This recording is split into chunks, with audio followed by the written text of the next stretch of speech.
Ladies and gentlemen, welcome to the sponsor of this channel. And I appreciate you guys for coming.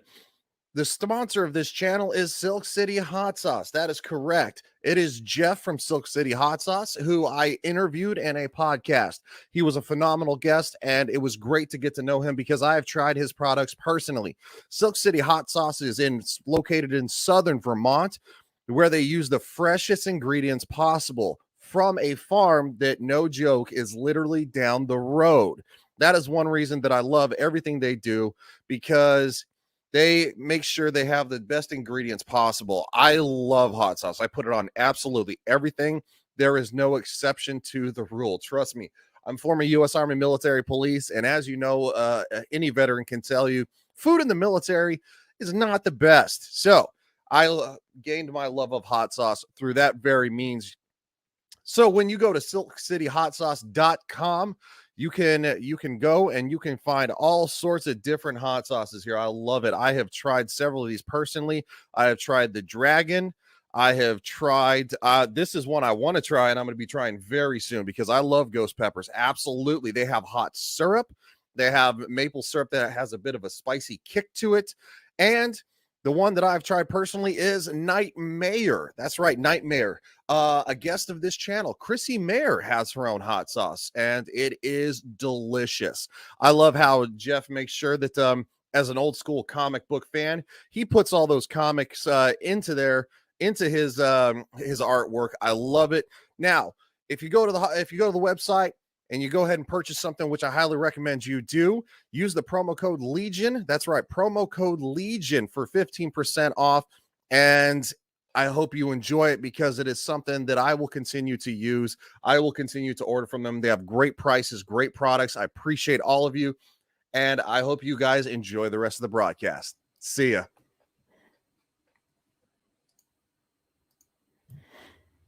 You ever hate hearing your own voice? Yes. I was literally watching this and I'm like going, oh God, I do not watch the replays of me. And I don't understand why people actually want to, listen to me talk. Anyway, because you bring women on the show. Yeah, that's what it is. I gotta, well, you know what? It's funny. I thought I chased you off last time, but you keep coming back. I know. Thank you for having me here again. I'm like, this is the third time I'm here. And every time your intro shows up, I can't help but smile because it's just so inspirational and like absurdly inspirational and tranquil at the same time. Yeah, that I can't say. No, I was worried I chased you off last time. So secretly what I'm doing is now that we're reviewing season 1 of Wheel of Time, you have to come back for season 2. So it's a trap and you didn't see it. It's a trap. Wow. Okay. I know this should be an interesting thing since I've only watched one episode, but I have read / listen. Well, yeah, that's how I knew it was going to be. Well, spoiler, I knew it was going to be trash. And so I've listened to all the way up to book 9. And okay. There's 14 books. Holy criminy. I have to ask, when did they start writing them? Do you know? 1990 was when the first book came out. Okay. Actually, it's also when the second book came out. So he was a pretty busy man. That definitely answers my question about the whole blight thing because have you ever you've probably heard of Dragon Age Origins, right? Yeah. They taught. That is my first interaction with the blight. So we're gonna say hey to Phil. Obviously, Phil is here. He's always top notch. And then we have Avery Cruz. Hello, Tabitha Wing Hugs. We got to do the wing ups. I'm going to do it the right way this time. I'm not going to do Spirit Fingers. That was a joke last time. Shit. Oh, speaking of Spirit Fingers, have you watched that Netflix show Cheer? No, I've seen Cheers, but that's completely different. I don't have Netflix anymore. So. Oh, okay. Yeah, no, I don't blame you. After the whole cuties thing. Avery Cruz says, hey, Legion. JT Gunther says, hello. I love that hat, by the way, buddy. He says, what's up? And where everybody's talking in the chat. So, oh, looking great, Tabitha. And oh, yeah, you too, Legion. No, not anywhere near comparable. It's like comparing a Honda to a Ferrari. It's probably my lack of beard. You know, people like a clean shaven face. So. Well, it's not doing it for everybody. I think you'd look great in a beard if you look at some people on TikTok. I'm just gonna say, oh my god. I always tell that to people. I'd always do that when they're like, "You look so much like your mom," and I'm like, "Well, I would look. I like, hang on, I can look like my dad in an instant." So, because my dad has a really big beard. See, that's awesome. So, kind of give everybody an update. You were feeling a little sick, but you're feeling better now, from what I understand. Drinking that hot tea. Yes, always. I heard you had this new confangled thing called the flu. I don't know what that is. Yeah, it'll be trending in 22, I think. I think people will finally, get on that craze of having the flu.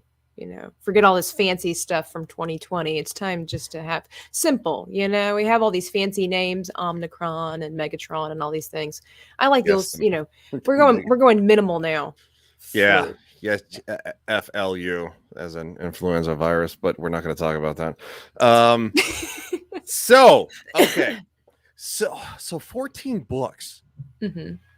That's a lot of books. And that probably describes to me why the first season feels it has good character development in some areas, and then it's very rushed in others. And it's kind of it's like you ain't just whistling Dixie. It's really bumpy. I know that and I pulled this up because I was going to share this because God bless, you can't not share this. He watched it before I did. Well, hold on. R2 says had to search through all the oh right, there's only 4. Okay. But you know I started out with more, to be honest. I had to delete a couple that I wasn't really interested in. So he's not wrong. Anyway, yeah, no, the intro was very, very off-putting. I'm gonna share my screen here. Share system audio. Yeah, it's super. Like this is where it starts. This is the way it starts, and it's just, I don't know. I don't like it. Hopefully that's not too loud for everybody. The world is broken. Many, many years ago, men who were born with great power believed they could cage darkness itself. The arrogance. When they failed, the seas boiled. Already, I kind of feel like that is that's a little bit condescending. The arrogance of not man, but the arrogance of men. If that makes sense, because for all mankind is kind of a little bit different. I mean, I'm not done. I'm just R2 says oh, my sensitive ears. Dude, are you being He is a snark, okay? Like, don't listen to him. I'm not gonna listen to him, since he wants to come on the podcast, which I'll let him come on the podcast. He's always awesome. He is. So well, I thought this was going to be a rip. I thought this was going to be a rip off of Uncle Peppers with great power. I didn't even think about that. What the Oh man, that's funny. Okay, we're gonna continue with this. With mountains were swallowed up, cities burned. Oh, and the women of the Aes Sedai. Why do I not have video? Netflix, not Netflix. It's the audio rendition. We're gonna use our imaginations. Yeah, well, you know what? They probably be better. They can't copyright claim me on audio. It's the video. Pieces. These women remembered one thing above all else. The man who brought the breaking of the world. And him, they named Dragon. Now, this man has been born again. We don't know where or to whom, if he was reborn as a girl or a boy. The only thing we know for certain is that... I see your face, and I need to discuss said reaction. It's been like several months. When did this first come out? I forget. And I watched it. I totally forgot that was interjected. That nonsense. So I can pull it back and look. Hold on. This came out in November. What? Right? Yes. Yes, it did. Yeah. Yeah, it did. So why the reaction? I have to know because I just what? Because JT, I just blew my speakers. Because of the fact that she says we don't know if the dragon will come back as a boy or a girl. I know, and they're talking about the arrogance of men, and then all of a sudden they're like, we don't know if they'll come back as a boy or a girl, and it's like, doesn't that defeat the point? Well, and not only that, in the story itself, it's not man's fault necessarily. And when I say man, I mean men, like males. It's not necessarily their fault down the line and everything that the male's half of the power is tainted. It's not arrogance that drives them, no more than it does the Aes Sedai, who are all female. Yes. Because the Reds are condescending and arrogant as all get out, even to their own kind. They think they're better than all the other Ajas. So it's just like... I don't even know what to say about that. If dragons are like reptiles, then that means they have two ding-dongs.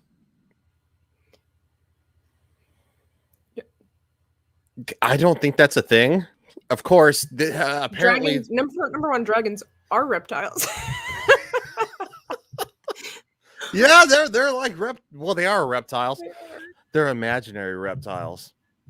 I mean, I don't think crocodiles have. We're not gonna do this. I do not have the answer for that. So I wasn't brought on this show to discuss reptile anatomy. No, I know. Not that I know of, unless this is a curveball that I was not expected. Nope, that's not a curveball. The chat has. Oh man, here we go. It was. Yes, it was the arrogance of Luthran, not all men. Yes, very right. And I finished the final episode right before we started this crap. So that is very much true. Right. And so it's not fair that the arrogance of all men, like Luthran, like he was given the nickname Kinslayer because he went mad and destroyed his whole family and then the friend had no idea. Now, was that in the show at all? Yes, absolutely. Because the Dark One pulled Rand aside. The redheaded curly white boy. Surprisingly, spoilers. The redheaded curly white boy was actually the dragon. However, the others were confirmed to be a part of the wheel. Well, yeah, supported him. So even though he's the dragon, it was the first time that R2 says lizards and snakes do, turtles do not. Not as sure about crocs. Turtles aren't reptiles, are they? No, they are. Yeah, they are. They're considered reptiles. Okay, I thought they fell into their own category. My apologies. Continue. Amphibians. Yeah, they're all amphibians, right? Amphibians and reptiles are two separate things. I don't know. It's been a long time since. You have aquatic reptiles, though. That is true. What are we even talking about? We're so not. We're so not talking National about Geographic edition of Legion. We're so not talking about the fucking show. We keep getting derailed by the chat. I love the chat though. That's what makes it fun. So yes, the others are part of the wheel, and Rand is the. Like I said, I was surprised. Dude, shut up. Just shut up. I'm just kidding. R2's good at that. Like he knows how to put a good thought-provoking or funny comment. No, that's yeah, that's why I like him. And T-Rex could not reach his ding dong. No, you're definitely amphibians are amphibians, not reptiles. Yes, right. He is very right. He is very right on that one. Dude, I'm tired. All right, I worked a day job. I think. So, anyway, we're moving forward. So yes, the Wheel of Time. Do you want? Yeah, go ahead. Do you want just because it's Thursday? Only on Thursdays, Mrs. R2. yeah. Well, you know what? She is a gem, And this man is a piece of. I'm just kidding. Wing hugs for Mrs. R2.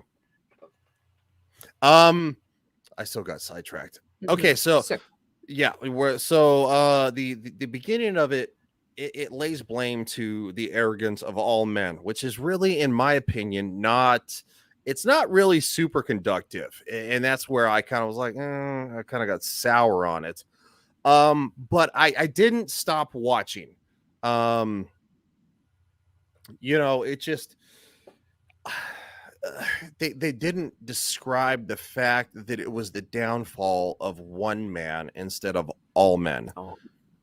Yeah, and I definitely understand the fact that that apparently men, from what they say in the show, men in the show cannot be part of the. They can't be a caster without going into madness. Is that true in the books? Yes. Okay. Well, basically it would one day just overtake them and cause madness, which, because of the fact that Lews Therin rent the world in half, if you will.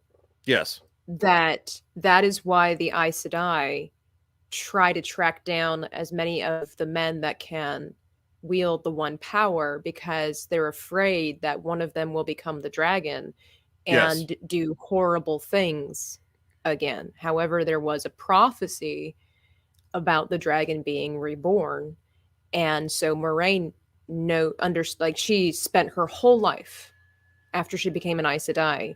She spent her whole life with Siuan Sanche and several others to basically finding the dragon and allowing him to fulfill this prophecy, because if the Red Aja and the others got a hold of him, it would destroy the prophecy and everything that would come to pass. I would also like to just throw out here really quickly a little disclaimer. I don't know everything about this book series.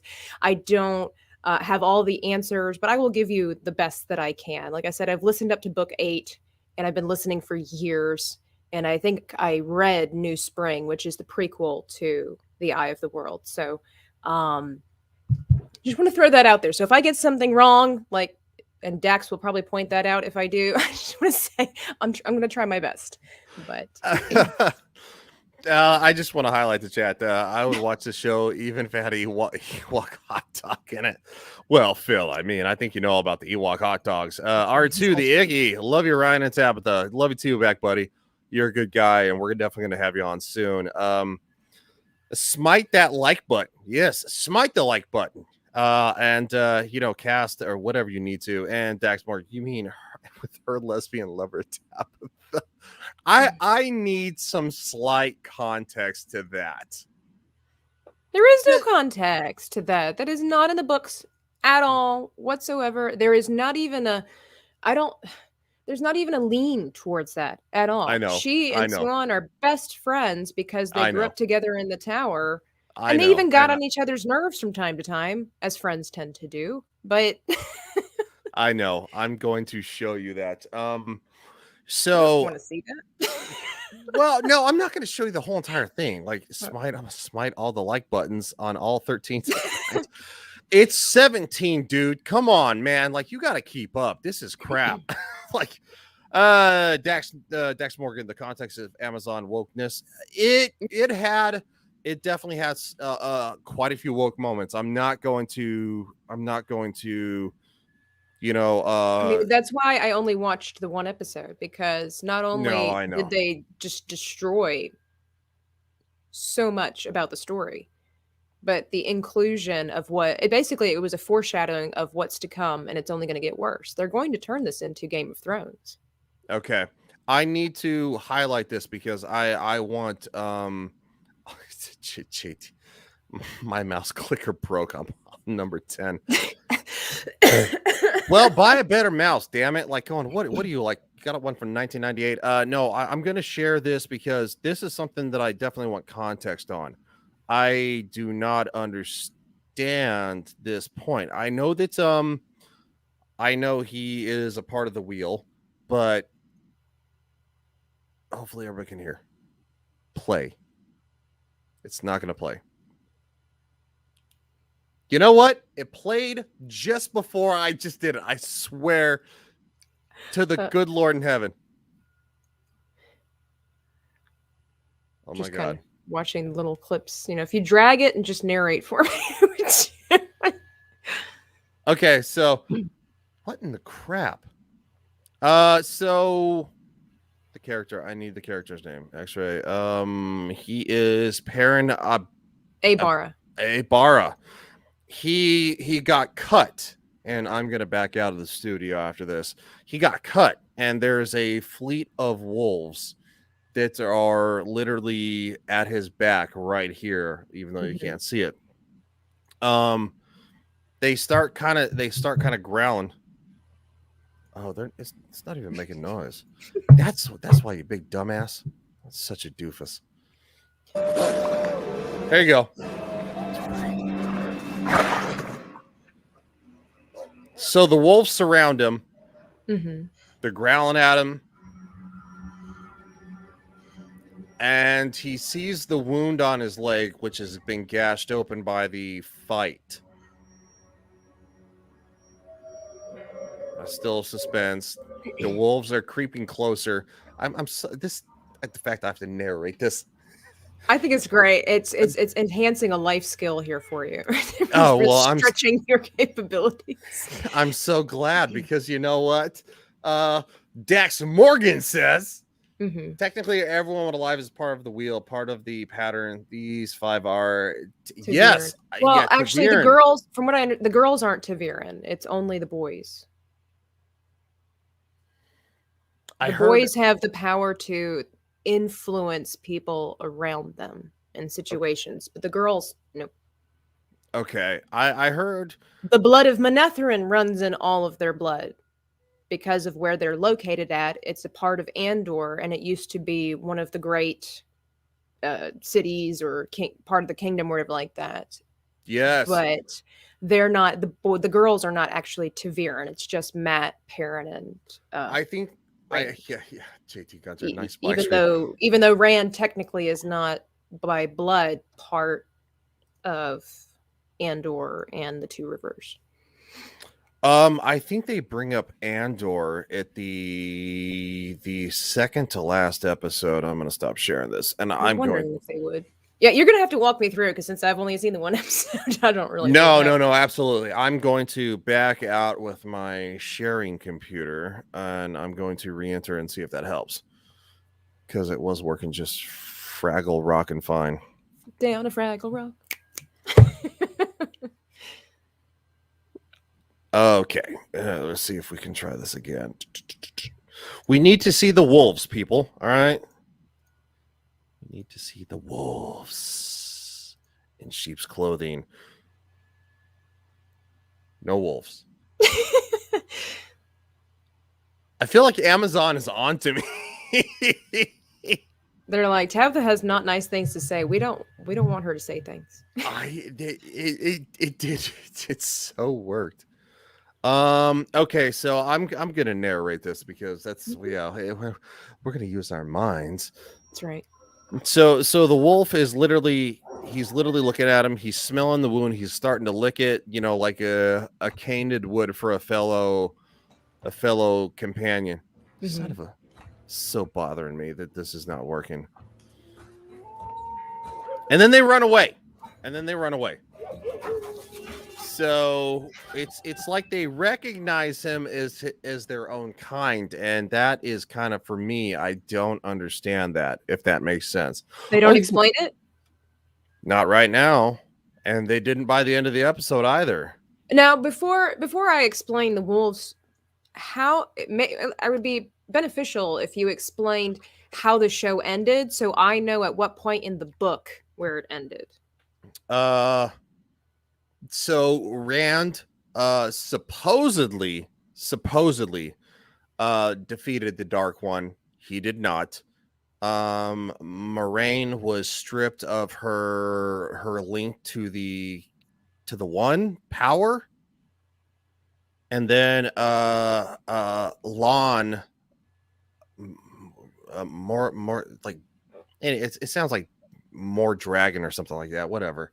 Mondragoran. Yeah, thank you. He found her at the one eye, and of course, Rand decided to say that he's like, I don't want anybody to look for me. You know, he's like, because I see what happens to, you know, males who submit to the, you know, to the power. They go mad. And he's like, just tell them that I died. And she's like, I can't lie. And he's like, well, you can tell them something. So in turn, she says, well, he's gone when Lon finds her. The outlying city that's right up against the hot gates, almost to speak Shine to the on. blight. Yeah. The king dies. The king dies there. He gets speared in like a loser fashion. It's really kind of sucks.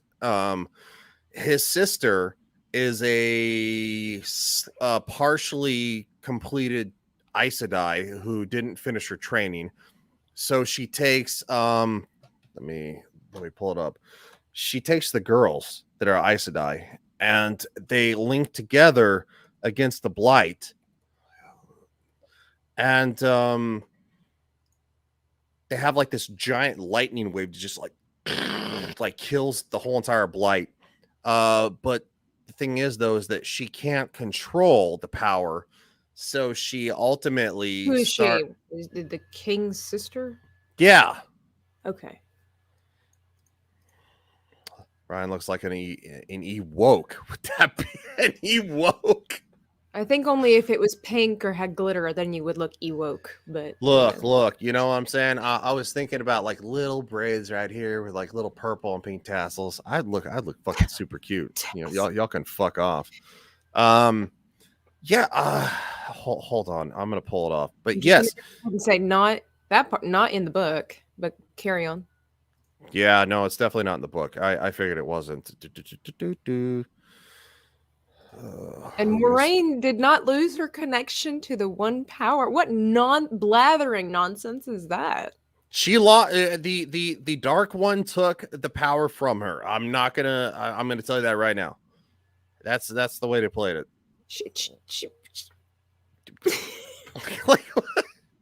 I'm sorry, what was that?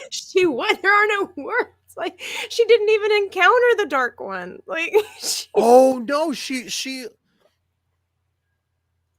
glitter could mean that Ryan just visited a strip club. I have not visited a strip club, and I'm going to tell you, before COVID, and my friends took me there because I barely been to any strip clubs, and apparently Florida has phenomenal ones. I don't know. I need a synopsis of the background development, release, reception. Yes. Okay. So in the final episode, they start with, and I'm going to show everybody because this one will actually probably show up. Woohoo. I'm nervous. You show me. Did you say words? Okay. All right. Big. It's not a video, jerk.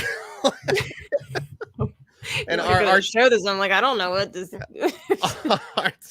Oh, sure. Blame your friends. And well, apparently Tabitha just blames me. So no, it says 3,000 years ago, the Tamerlan seat warns Luz Theron, Telamon of the dangers. It's supposed to be the Amerlin, but somebody misspelled. Anyway. Okay, well, the Amerlin. Overachiever. Sorry. I'm just kidding. I'm bad about that. This is why I brought you on, because I have no freaking idea. I'm trying not to be one of those jerks. No, you're good. This is why I brought you on. Is for the. I figure it might confuse you too if you watch the show and they pronounce it Amerlin, but here they're calling it the Tamerlan. They probably said Amerlin. I don't know. Autocorrect, yeah. Yeah, you know, fucking autocorrect. To his plan to imprison the Dark One.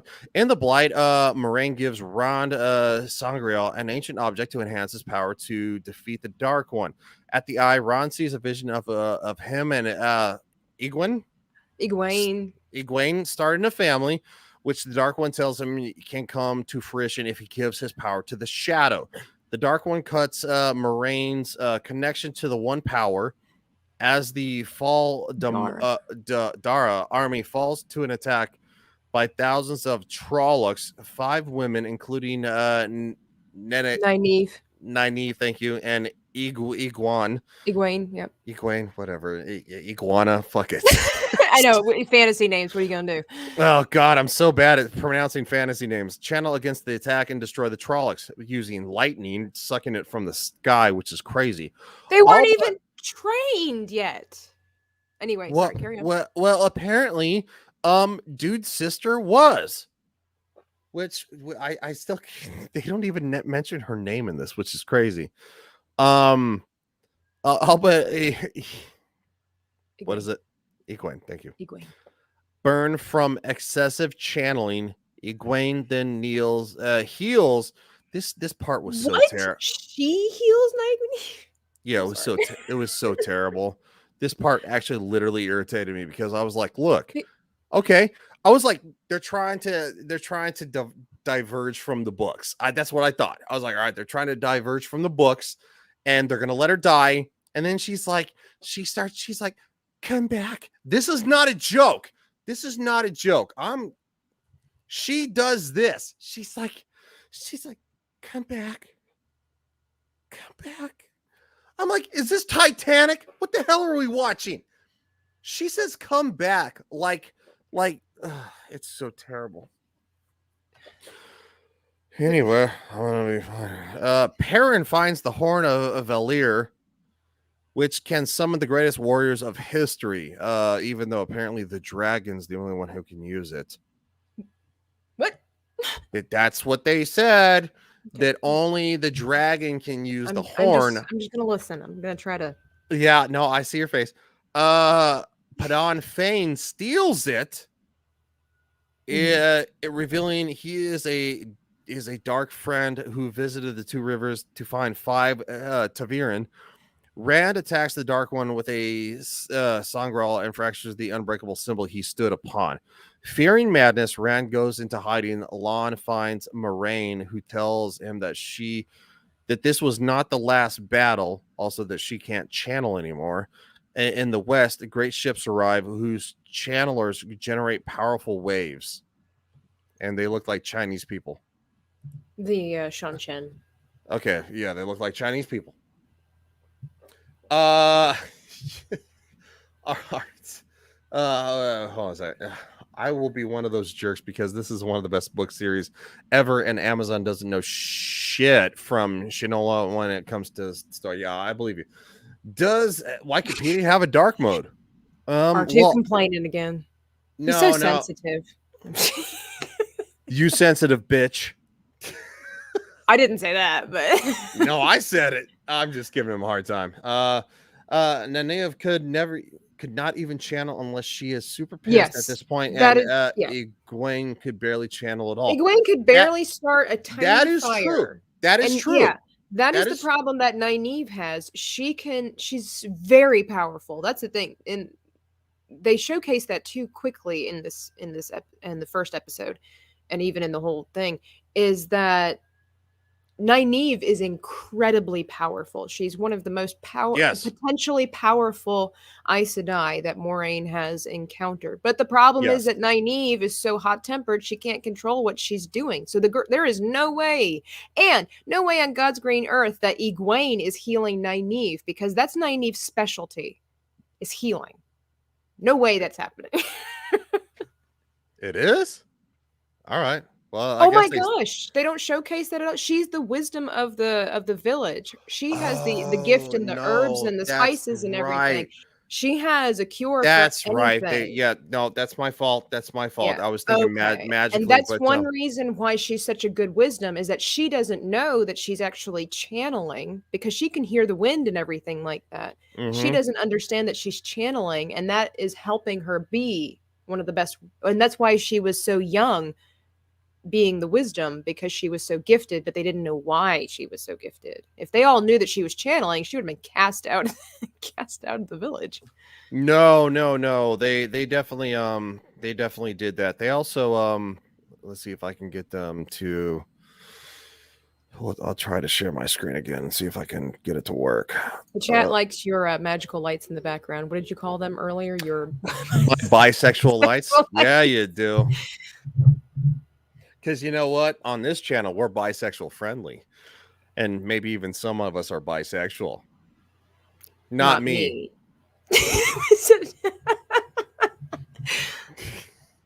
Stop finishing my sentences. It's bad for the channel. At least that proves that we're not bisexual, I would say, if we can finish each other's sentences. Well, I mean, what can I say? Don't give the chat ideas. They're gonna be like, they're gonna be picking out curtains. No, there's no curtains. I don't like curtains. I don't either. Son of a bitch. I need to get to the. We've missed a couple chats.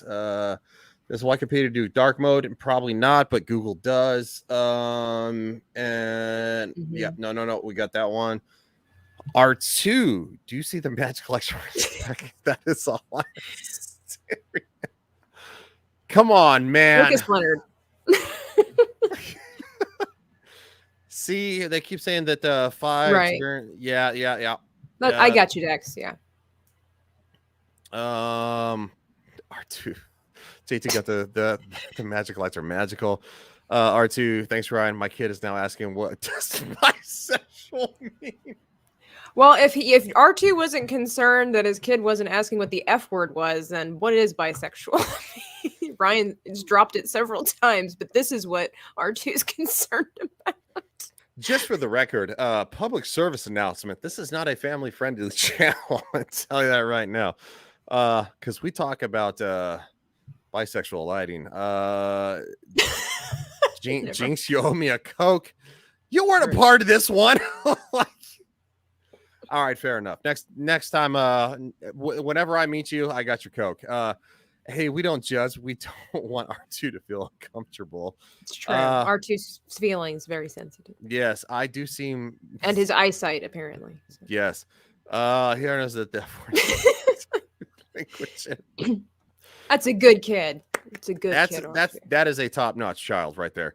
Okay, so let's try to see if I can one more Fraggle Rock in time. Let's try the window. All right, let's see if that works. God closes a door, he opens up the window. I don't know. Like Amazon is such a piece of butthole.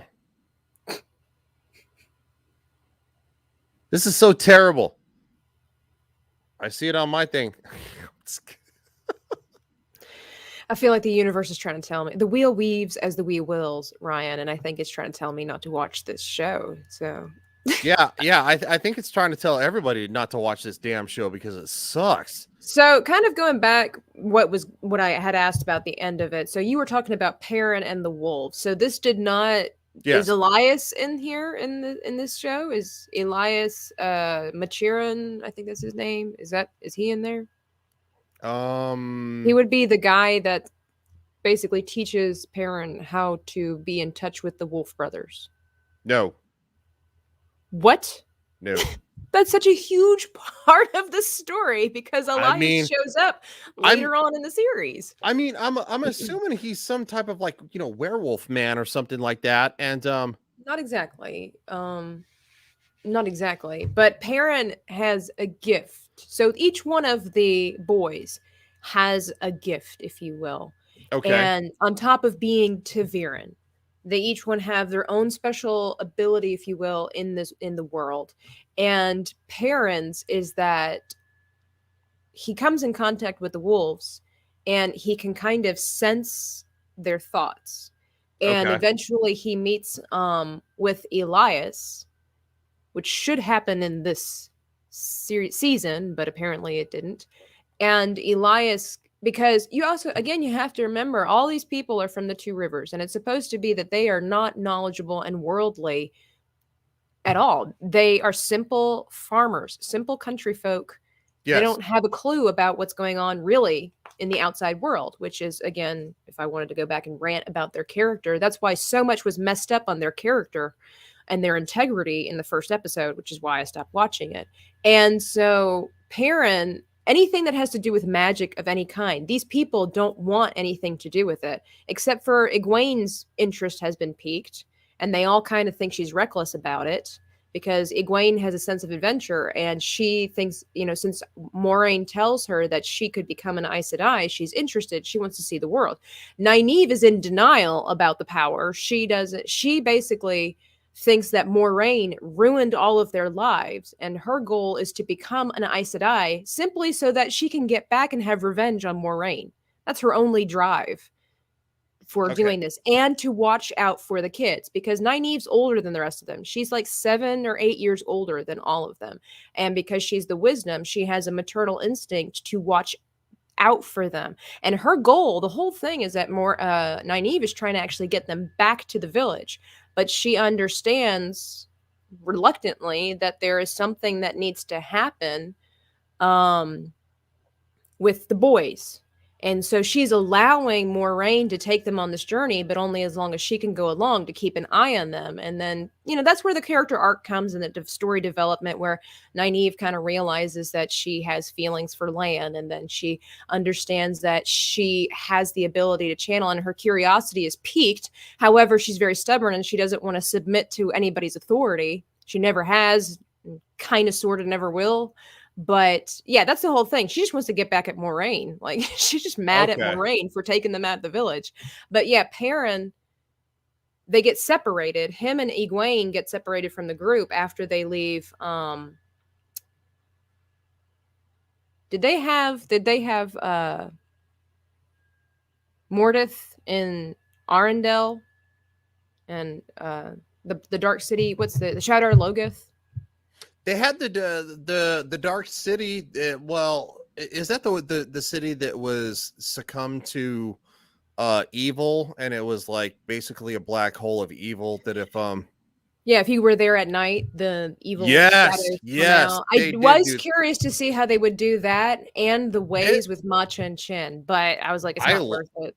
I liked it, to be honest. Well, so after they leave there, they get separated into smaller groups. Yes, and Egwene and Perrin end up together, and that's when Perrin realizes that he can't quite figure it out, but there's some kind of, like, he can almost like hear the wolf's thoughts, and that's when they meet Elias, because Elias is the one that helps them get out of the wilderness, because they are completely lost, miles and miles from wherever they need to go, and he tries to explain to Perrin what's going on, because what he's doing has nothing to do with the one power. It's older than the one power, because Perrin's afraid that if the Aes Sedai know what he can do, they would try to still him. But Elias explains to him, this is not something that you can still, because it has nothing to do with the one power. And this really helps with the development of Perrin's story, because that's his personal gift, is to become a wolf brother. He doesn't become a wolf, but he can hear their thoughts and, if you will, be one with them. Does he ever show a transformation of any kind, where he kind of takes on, if okay, hold on, we're gonna yeah, they Irene is kind of important for later on. See, and I understand that in TV shows there's only so much you can have, and they need to be altered because of the fact that the books contain so much detail, but still there's so much that sets up for future, Yeah, well, I mean, there's definitely season 2 coming, I'll tell you that right now. Phil asks, where is this show on? It is on Amazon Prime. Dax Morgan, yes, they had it, and the dagger Matt stole, Moraine was able to heal him from by herself, and it barely had any effect. What? Well, yeah, Matt stole the dagger, and it literally I mean, he was a wreck. From what I think it was Shadow. Yeah, no, I think they said, somewhere in the neighborhood of a couple months or something like that, by the time Rand got Moraine to come heal him. She couldn't do it. She did not have the capability. Even with a Sangreal or an Ungreal, she would not have had the manpower, if you will. She's like, we have to get him to the tower because he is going to die. She basically restrained the power a little bit, just enough to keep him alive.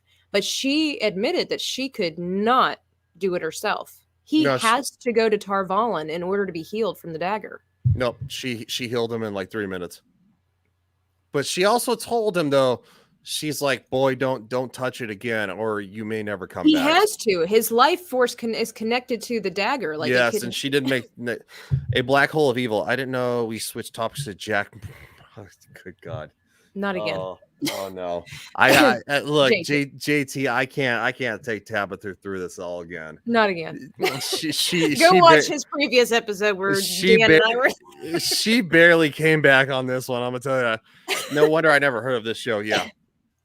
It took a huge group to heal him, and then he was wasted away afterwards. Yeah.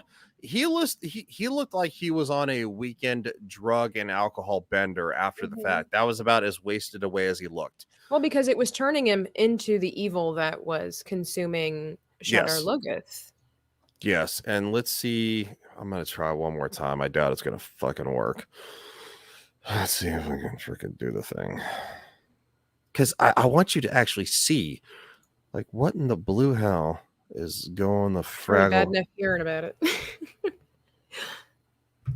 You're like, I hate the show and I don't care, and it's like, no, I don't blame you.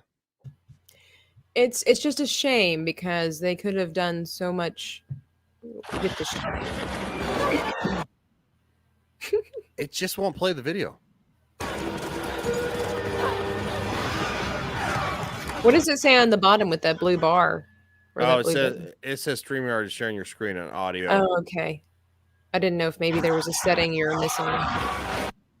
It did work, which is crazy because you can see that and you can see that.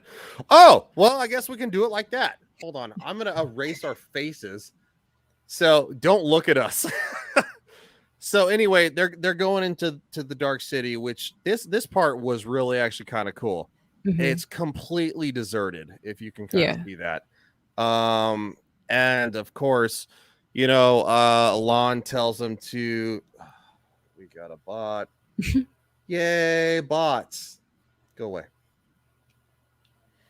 Dax Morgan's just thinking about this show is making my blood pressure high. So Lon tells them not to touch anything. They're going to stay there for the night. But of course, you know, does Lon know about the fact that the city is cursed? Oh yeah. Oh yeah. So he even knows the fact that like they should not like they shouldn't, you know, be staying there. This is great. I have always wanted to watch a black screen. Hey, this is quality content, JT, right here. All right, this JT. is real life YouTube, man. All right, JT. You know what? You've gone and done it, and you fucked it up for everybody. That's all I'm gonna say. You screwed it up for everybody. So in the book, they're being chased by like a legion of or more of Trollocs and Murdral. Yes. The only place that they can go is the Forbidden City of Shadar Logoth. Moraine doesn't want to go there, but they have to go there. So they go in there. Moraine doesn't go there. She gets separated. They're not supposed to separate yet. Anyway, they all end up in Shadar Logoth, and they don't go too deeply in there. However, she knows it's the safest place for them against the Trollocs because they even the Murdral are afraid to go into this city because of the war that took place there and because of the evil that already lurks in there. And so they set up camp, and basically Lan disappears so that he can basically scout and see if there's anything in the city. And he tells the boy to stay put. And Moraine starts setting wards around. And so Matt, being the mischievous one, was like, hey, there's still some sun left. Let's go and explore. And they obviously take too long. And that's where they find Mordeth. And that's where he gets the dagger. And then when they come back, and that's when Lan gets all upset. And he's like, don't you think you should be afraid of whatever the Murdral are afraid of in this city? And gets him a good tongue lashing. But is that not how that happened? No, Moraine was not with them. They got separated from their companions, and it's a giant mess. It's definitely a giant. What's the city called again? Shadar Logoth or Arendal or Arendal, something like that. Okay, I'm gonna see if I can find the YouTube clip because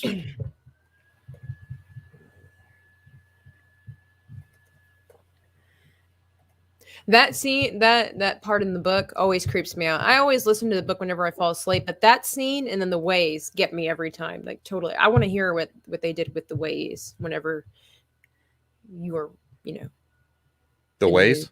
The ways. Did they not have the ways? Explain. I guess there's a lot of stuff that I've learned from this television series that you have for 8 episodes, and they're roughly anywhere from like 45 minutes to like, I don't know, an hour. And because that's a pretty essential part of the story. Okay. Where they're traveling. Well, and I assume that they do because of the fact that the Waygate is part of the poster. Oh, are you talking about the gate they go through to get to the get to Shinar? Yes, they do that. They had the ways. Yes, and it's very, very dark. Dax says that Mordeth wasn't even in Shardar Logoth. There was no creepy dude that was trying to kill the boys and give No, it was just the city. That's a big part of Matt's problem. So what happened was that there was, and without going in the whole history of Arnhall, was that there was a guy named Mordeth and he was cursed there. And basically he is trying to get the evil of Shardar Logoth outside of the city, because the city the evil can only go to the edge, to the walls. And so the only way for that evil to penetrate the world, because it wants to consume the world, is in order for somebody to take something that he gives them, if I'm not mistaken, that he gives them and take it outside the city. And that means then that the evilness can leak out. The only saving grace was the fact that they didn't take anything from him, but Matt stole a dagger, which nobody gave him, but he took. The thing is that Padan Fain and Mordeth are linked. Yes. Okay. So I find that peculiar. I found the video where she cures him. That's going to be the first one we're going to take a look at. Okay.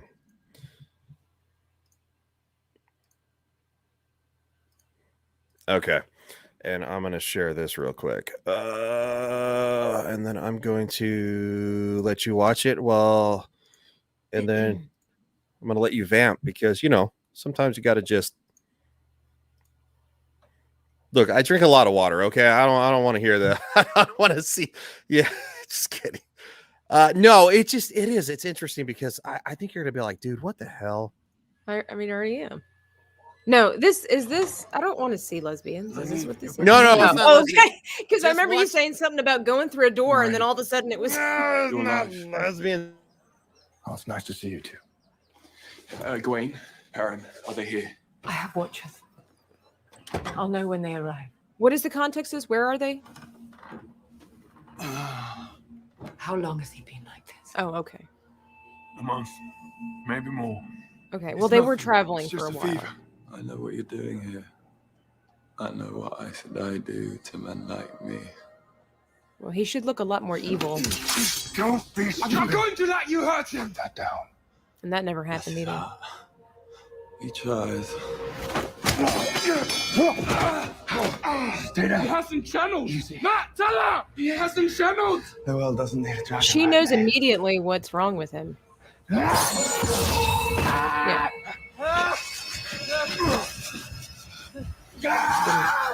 Didn't happen like that in the book either. So. What's happening, Jen? Oh, you stupid boy. We took this from Shardar Logoth. Hold him down! Both of you!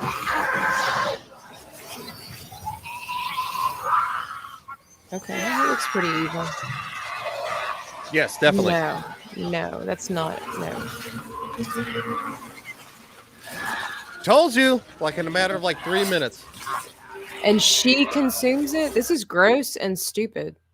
Well, she, Phil says, make sure you deposit a few times. Yeah, no, trust me, Phil. I've dealt with. Looks like Venom or something. I've dealt with a lot of copyright bull crap. They always try to come after you. That's why you have a good tablet. A template on hand to fight copyright. Yes, it looks like she's consuming it, but then she kind of like slingshots it into the dagger.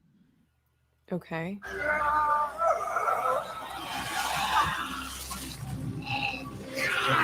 It's really gross. But I guess that's what they're going for.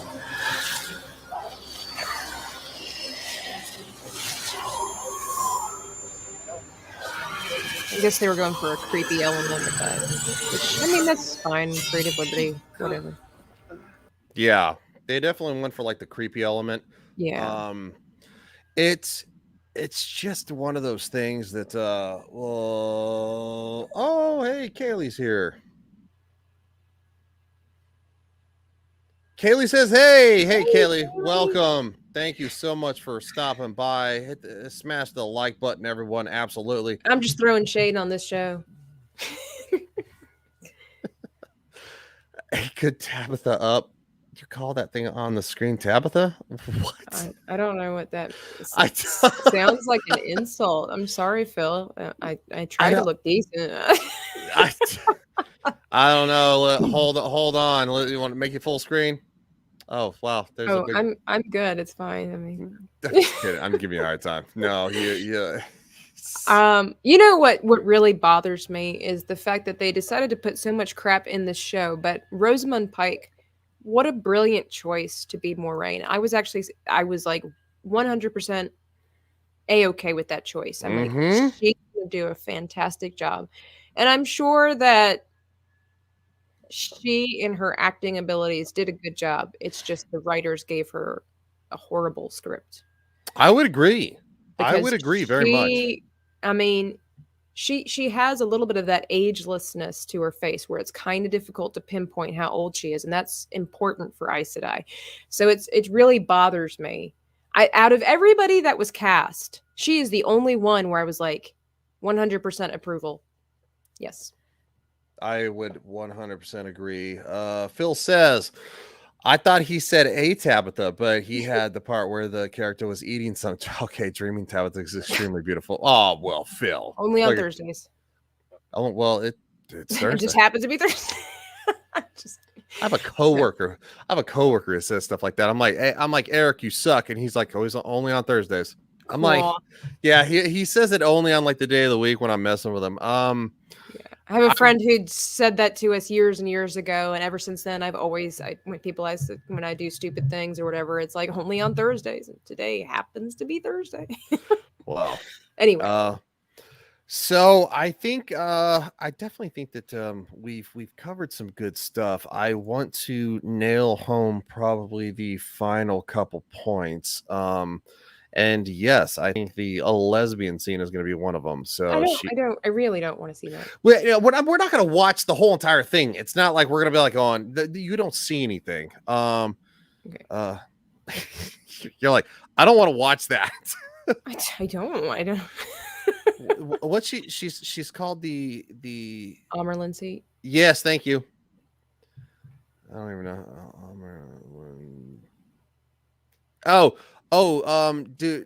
Did she get like chastised? Did she get exiled in the books? No. So, she got quite a tongue lashing from different people because she stepped outside. But again, her and Suan were working in tandem, and nobody knew that because Suan was privy to the prophecies and what Moraine had been doing 20 years ago. And so Suan had to play dumb in certain respects because she was the Amerlin seat. No way that the rest of the Ajas would have been necessarily okay with what she was doing because she is the head honcho. She's supposed to be upholding everything that they're doing. However, they're bending the rules because of the situation of the prophecy. Yes. Is this what? Sorry, I'm like. Nope, that's the false dragon. Is the false dragon a thing too? That's actually some. Okay. Yes, Logain was declared the false dragon. Yes, eventually. There were several false dragons, kind of like in the Bible when you talk about the Christ and then the Antichrist. So you have people that look similar to whatever it is, but they're, not the one. Dax says she plays her well, but the Aes Sedai don't look as ageless as they should. Yeah, I noticed that. I liked Lon and Rand's casting. I liked Lon too. I can handle Nynaeve, Matt, and Perrin pretty well too.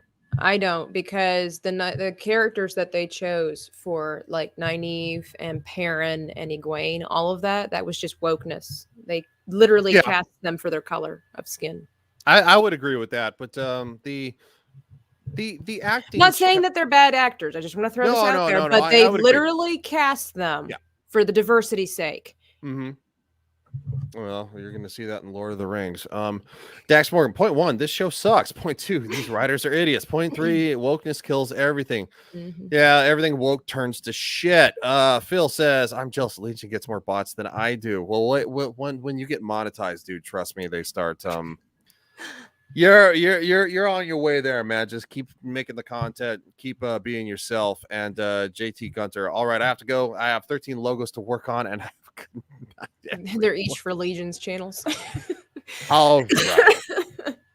All right. JT only has 3 more logos to work on, and I told him 1 at a time. Hey, appreciate you stopping by, man. You do phenomenal work. He does excellent work.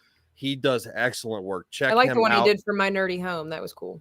That was very good for Steph. Very good. So go definitely check out JT Gunter under Captain, my captain on Twitter. So soon to be something else. soon. Well, I voted for America's ass, but apparently the OG Avenger is winning. So I voted for that one. You'll ruin everything, women. Okay. No, I'm just kidding. I agree, Tabitha. Well, at least we're not arrogant men that destroy the world, apparently. Oh, my apologies. I just wanted the power. All right. All men want power, and because power comes money, and then of course, knowledge is power. That's you should read more. Trust me, I read a lot of news articles. It's not the same thing. I meant something educational. I got a history channel. Come on, I got a giant teacher's history book over here. I need to get back on my history channel, to be honest, because kids nowadays are stupid and they need to learn something. I agree, Tabitha. Not everyone can be beautiful. Germanic qualities of Ryan's guests. I don't have the Germanic qualities. He's talking about me. No, I know. I'm just saying I don't have Germanic qualities. Josh, Order of Revan. Hey, how's everyone going? JT is a great guy. Absolutely, Avery. Wait, JT Gutter, you're cap. Yeah, he is. He is. Phil, you didn't know? Oh, you didn't know? Dax, he should have included her smile. Steph has the most beautiful smile on the net. Absolutely. But she is not the most handsome man on the internet. I have to ask, did they bring Tom Maryland in at any point? Who? The Gleeman. He's such a cool character, and he's important. Wait. He's not like the ogre guy, right? No, that's Loyal. No, then I don't think I know. Night, buddy. We'll see you next time. Okay, because he's the guy who juggles and tells stories and. No, there was no guy juggling. I mean, he wasn't in the first episode. He says yes, they did. Okay, where was he at? I was disappointed because they didn't have him in the first episode, but he's pretty important. Fuck! Now I feel like I need to go watch this whole entire damn series again. And once was enough. He was the Gleeman. Yeah, in the library, right? Okay, in the library, if you're talking about in the inn where Rand first meets the Ogier Loyal, that's not Tom Maryland. Tom Maryland's a human. They met him in the town where they fought the Dark Friend. Okay, well, in the book they fought so many Dark Friends, it's hard to tell which one you're talking about. Apparently Tom doesn't have as big a role as he should, because he's supposed to be there from the beginning, pretty much. Like, he is the main event of the Springtide or whatever it's called, Beltane in the village. This is why I wanted to. I literally wanted to pull up the episodes as we went to, and of course that didn't work.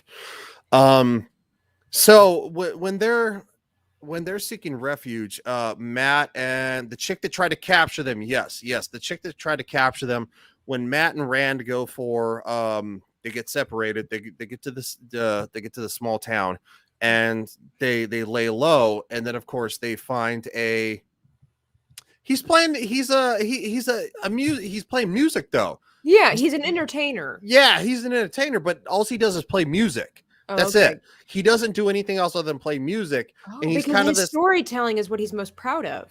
Yeah, well, he tells stories through music, and that's all he does. So, and then he meets the guys, and then of course the innkeeper, who's a woman who seems to have a very much an interest in Rand. She turns out to be a dark friend.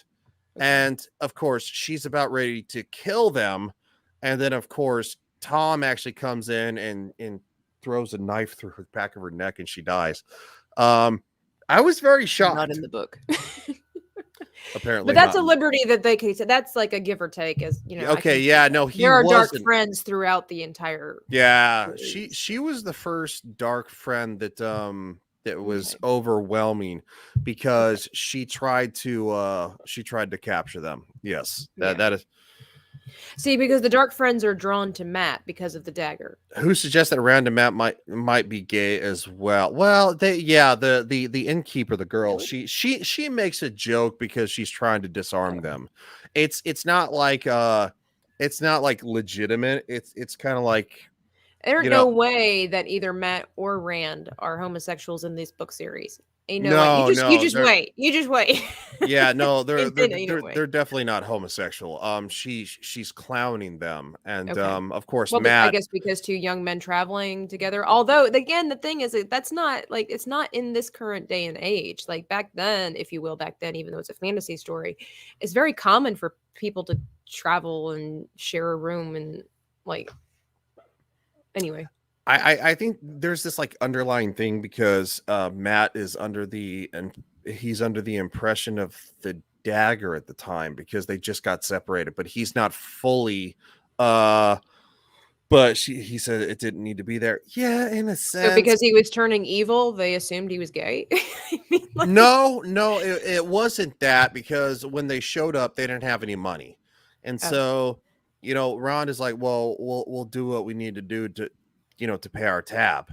Well, not in that sense, but No. I'm shaking my head because this is so twisted and backwards because Tom teaches the boy. So Tom gets separated when they leave Shardar Logoth. Tom gets separated with Rand and Matt, and Tom's way of paying fare is to tell stories and entertain, right? So he teaches Matt and Rand how to do this. They do get separated at a town.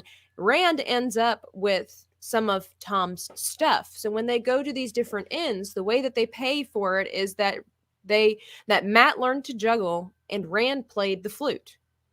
So that's why I'm just like shaking my head because like that's how they were able to stay at these different inns was how they paid their way while they were traveling.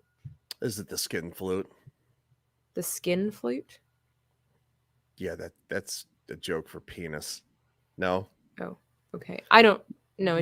I'm kidding. That's so apparently I'm older than you. I don't know. It's like you're a dude too. It's not necessarily something girls are always talking about and making euphemism. You do see Tom take on Meandro, yes, which that happens in the book. Yeah. So what happens is they stumble into this town. This oh my god, her innocence is so cute. I do know a lot of things about the world, but that's the first time I'd ever heard that one. And I mean, I'm okay with never hearing it again. Your chat's probably gonna be riddled with it now. Not from me. No. So they get into. There's always something we could talk about. Jack Murphy again if you want. I'm good, thanks. Yeah, I'm good too. Trust me. So no, they get into this mining town and they have no money because they got separated. And they walk into this pub. They're strangers. Of course, it's one of those things that they walk in. Everybody's kind of like, who the hell? Tom is playing the guitar. He's entertaining. They go up and they talk to is her name Meandro? Is that her name? I can't remember her name. Anyway, she's not a real character, I don't think, in the book. So Okay, so she's probably not. She's tending bar, and the boys, of course, kind of have like a chemistry with her and stuff, and so anyway, the world is the world is never good. Yeah, the world is better off without that. Um, so anyway, they offer to chop wood, wash dishes, make food, whatever. Mm-hmm. Anyway, Rand is all about it. Matt, being under the influence of the dagger and the shadow, he has taken on another elevated personality. Mm-hmm. So he wants to get back to Two Rivers by the end of it. So he goes to the outskirts of town where thieves have been hung in cages, and he goes to steal from one of them. That's where Tom meets him outside of that, and kind of wrangles him back in, so to speak. So anyway, he goes back to Rand, and of course, who has tried to sleep with the girl came onto him because she realized. Anyway, they go to escape, and that's when she, being a dark friend, she kind of has, she kind of corners him, and that's when Tom actually kills her, helps them to escape. So it's so convoluted. It's so like trying to watch this show over the period of like weeks and like piece it together. It just seems like it goes way too fast. I mean, when I watched the first episode, I was like, how is anybody who is not familiar with the story able to understand anything about this show? Because they crammed so much in the first episode and left out so much in the first episode.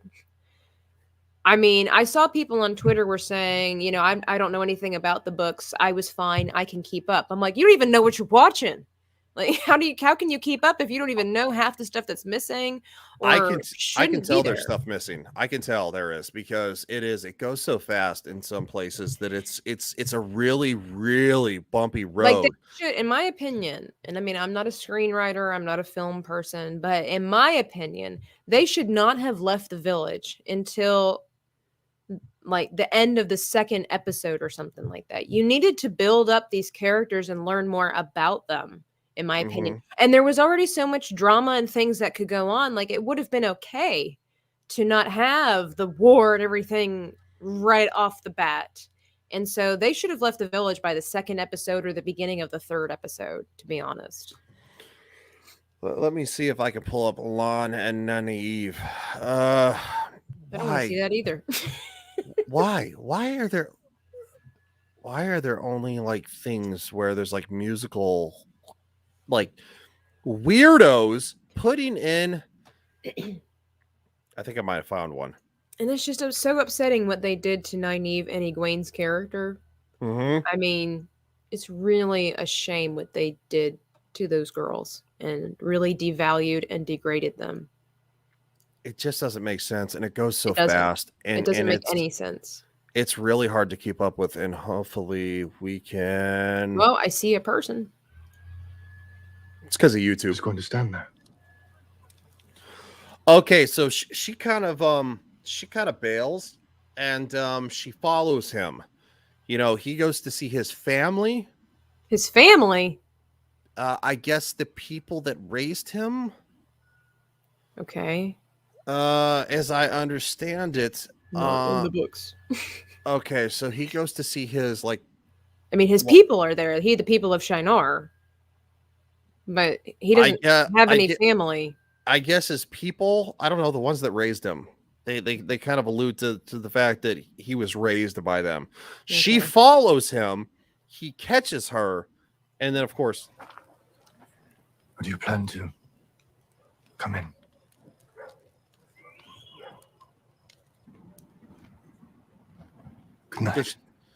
They're skipping forward, obviously, through the dinner.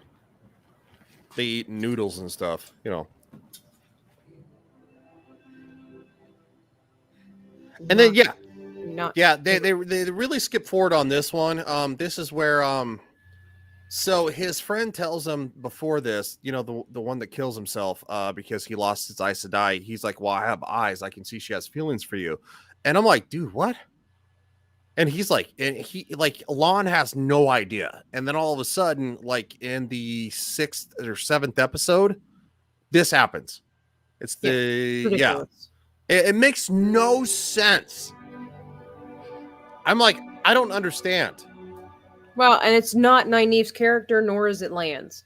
No, it's not. Lan would never have done that because he felt, I told you that in the previous episode, like Lan didn't feel worthy of Nynaeve because of the fact that he had nothing to offer her. And he basically was a bondman to the Aes Sedai because Moiraine already had it set up that if she died, he would go to another Aes Sedai.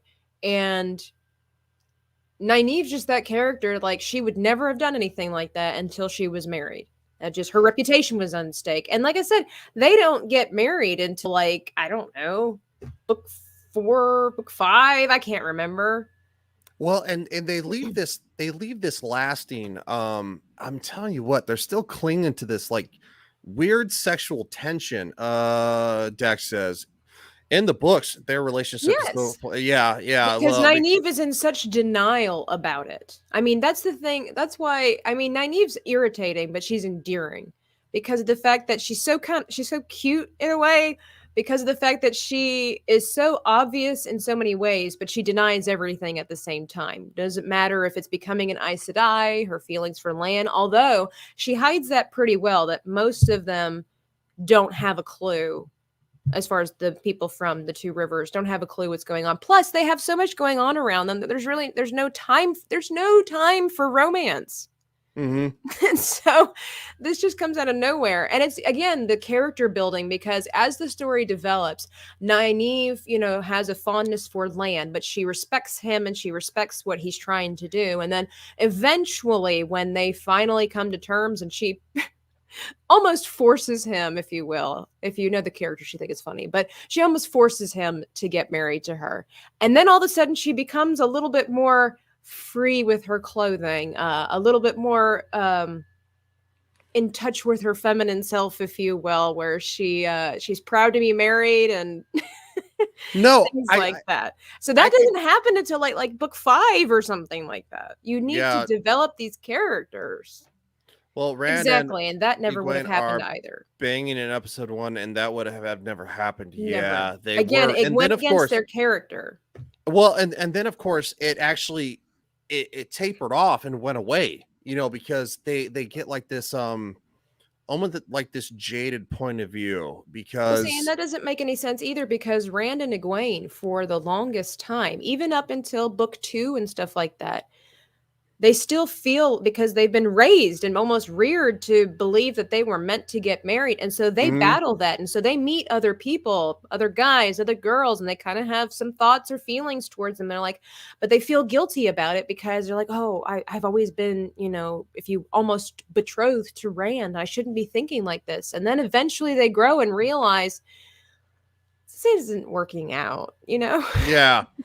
And what's really kind of weird is that Moiraine and hold on and that Perrin really killed his non-existent imaginary wife. Yes, that he did. irritated me so much. I'm like, again, if I knew they were going to throw all this crap in there, I'm like, there's no telling what they're going to do, and I don't want to watch a TV show that's going to kill a beloved franchise of mine. So it's a shame, but yeah. So Perrin kills his imaginary, his wife, and be thinking it's a Trolloc, and of course he confides in Egwene, and they get captured by the they're like the soldiers of the light or whatever. They're dressed in all Children of the Light. Yeah, Children of the Light. Thank you. Man, a bunch of douchebags. Yeah, they get captured. And of course, the main guy, he's like, he knows that Egwene can channel, but she doesn't believe that she can. She's like, I've never been able to do it, but he senses this. I don't know, because because they meet when they were all traveling together with Moiraine. So and Moiraine had been bitten at that point, leaving. She had been bitten leaving Two Rivers by Trolloc. And this is in the first episode. Pretty sure first episode. And she's suffering. She's dying. Oh, but she can take Shardar Logoth's power out of Matt in instant. Oh, you forgot the part where Egwene nearly kills Padron and Nile, the White Cloak commander, in his own camp. Yes. She was helpless as could be. Yes. She was like, in the book, she's like, I wish I could channel. If you would just imagine, if I just had a little more training, I would just, but she can't do anything. Well, so what happens is that they put Perrin slumped over this thing where he's torturing him, and so every time that Egwene doesn't channel, he cuts Perrin down the back. Well, he's strapped down. So every time that she can't do anything, he's like, girl, he's like, you either channel and I kill you, or you don't channel and I kill him. He's That's like, one of you is going to walk out of here. You are the one who decides who does it. No, they believe that they're both dark friends, and they're trying to force them to admit that they're dark friends, but has nothing to do with Aes Sedai, because the Children of Light, if they would have found out that she was Aes Sedai, they would have killed her immediately anyway. No, he has been collecting Aes Sedai rings. He's been collecting them, and he has probably, from what I understand in the episode, I don't know, like 6 or 7. Not he's the book. he's killed that many. So he knows that Egwene can channel. He's like, girl, he's like, you channel, or she doesn't even know she can. She doesn't even know she can channel. She's like, really. Yeah. So it's like an emotional reaction when she finally does. But the thing is, though, is that Perrin starts turning into this like she also stole like 12. Yeah. So yeah, it was like 12 and returns them to the White Tower. Yeah. It's like a side quest in a video game. Yeah, a little bit. So Perrin starts changing into like this werewolf type thing. He gets like his eyes change color. Yeah, his eyes are supposed to change color. And he starts like, he kind of like gets these fangs and like starts kind of like, like, yeah, it's like, that's not supposed to happen. It looks like he's going to turn into a werewolf. And that's what distracts him. And then, of course, she finally channels, and of course, it they ultimately end up escaping because he almost gets killed because he's like caught off guard by both of the fact that that they're part of the wheel. They're all part of the wheel, right? And so yeah, it's so convoluted. Well, so I have 2 questions. Do they have the Tinkers in there? It sounds familiar.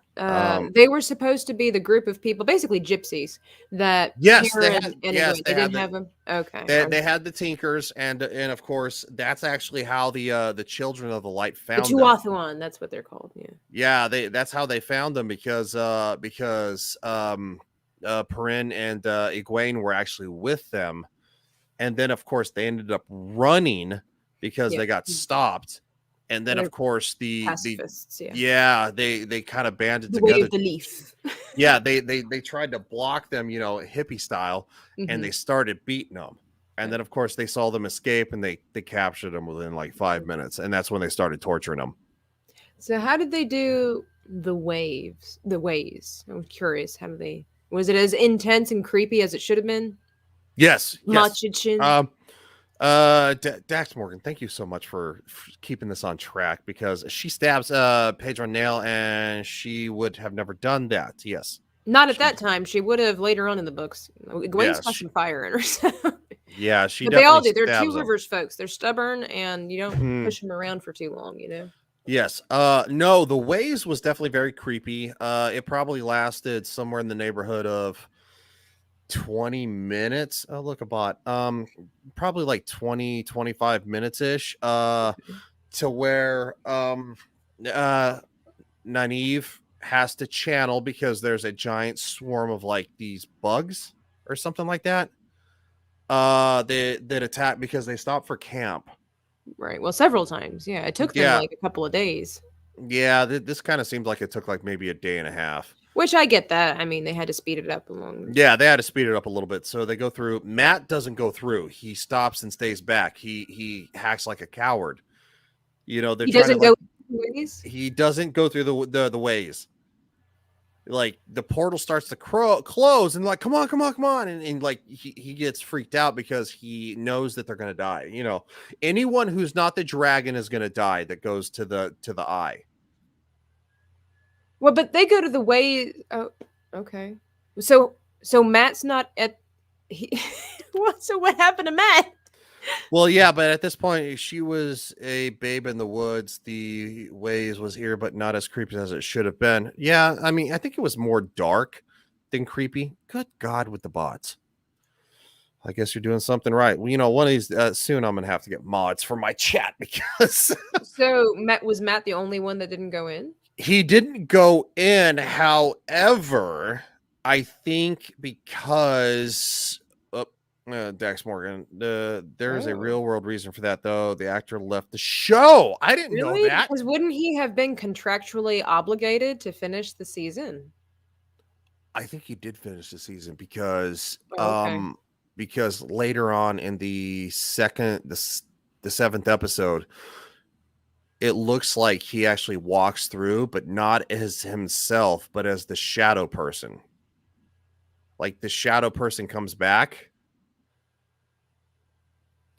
Phil, as soon as I figure out how to make mods, I'm gonna make you a mod, and I'm gonna make several of you other mods too. Dax Morgan will probably be one of them as well. I do understand that sometimes in the movie world, things happen with actors, and you kind of have to switch the story. Okay, all right. They don't elaborate though, because it looks like he walks through the ways. He comes out the other side of the portal. They had to reshoot their entrance into the ways, leaving him out. Okay. I mean, that sucks, but again, I understand things happen, and and of course they're not anticipating that, so they have to figure out how to make this a cohesive story. Yes, and I think they should just scrap it and start all over again, but that's okay. they might still have his character, because somebody walks out of the ways, and I'm assuming it's him, but you don't see his face. You just see his feet and what he was wearing. There's no way that Matt could have navigated the ways by himself, because the scripts on each island are written in Ogier. Well, he's still, from what I understand, it kind of led to sense that he's still suggestible to the shadow and being a dark friend, because they allude to the fact later on at the end of the episode that some of you will succeed, some of you will fall. And when they say some of you will fall, in the recap at the beginning of the episode, they show him standing behind, but then they show that person walking through the ways gate at the other side.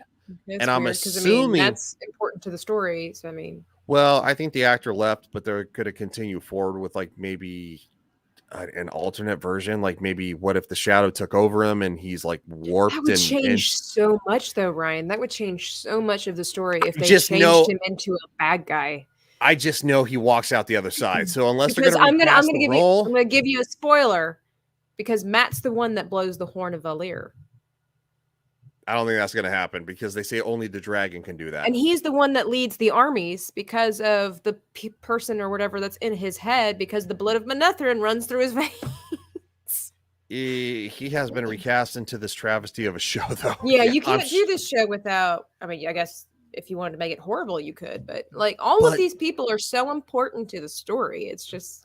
unless they're gonna recast him and they're casting him in a shadowy light to allude, from the prelude into the final episode, they cast him as, some of you will fall, and they make it like he's a red shirt from Star Trek and he's just automatically gonna die, and that's just not the case. He is so important to the story. You should start episode number 8 and just watch that like beginning recap, because I'm telling you what, it makes me feel that he's going to be like a dark By the way, friend. Also, and I want to clarify on behalf of Matt's parents, his dad wasn't a jerk and his mom wasn't this helpless know-nothing living in an abusive household. Just want to throw that out there too. Okay, well, Matt was just a troublemaker. He was just a boy that was looking for attention in all of the wrong places, and it was just a trouble. He was basically a Pippin and Merry of the group, if you will. He just had a habit for getting in trouble and needed to learn to grow up. Okay, I mean, I could definitely see that. They make him come from a much more troubled home, and almost a chip on his shoulder where you don't like him. So Dax Morgan says, Tabitha, the look of confusion on your face is wholly appropriate, and I doubt it will go away. Not with this show, for sure. She's we might do a recap before season 2 launches, and I might watch it again and subject myself to awfulness. Yeah, if you watch the show, you'll have to have me back on so that way I can be like, oh no, we're coming back for season 2. I've trapped you. It's over. What is that meme with that one girl, that black girl that's like wait, what black girl? I mean, come on, it's been around for like 10 years. It's that one particular girl. I don't know. She lived in Mississippi or something like that. And she has her hair tight back in a really tight bun or whatever like that. Her face is all over the internet. And she's just like, I got to find that one. I got to find it. Okay. You're going to have to send that one to me because I probably it's used for like everything. Or at least it used to. It was one of the memes, It's one of the OG memes of our time, Ryan. Oh, is it? Well, you know what? You sound older than I do. I'm just going to say, I just kidding.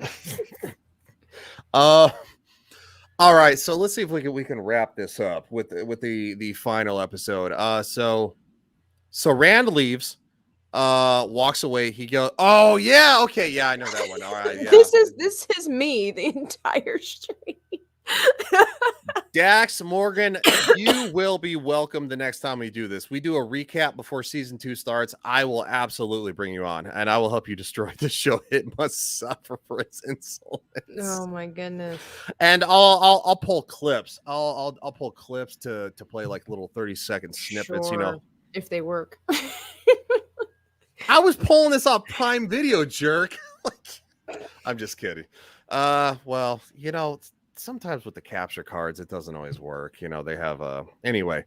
So anyway, Nynaeve dies. I told you that. And then got brought back to life. Okay. Yeah, she got brought back to life, which I was like, okay, that's super weird. I didn't like that, by the way. I didn't like that. If you're gonna kill a character, don't bring him back, because you didn't kill any of the original characters that we've been following. So there was literally no stakes.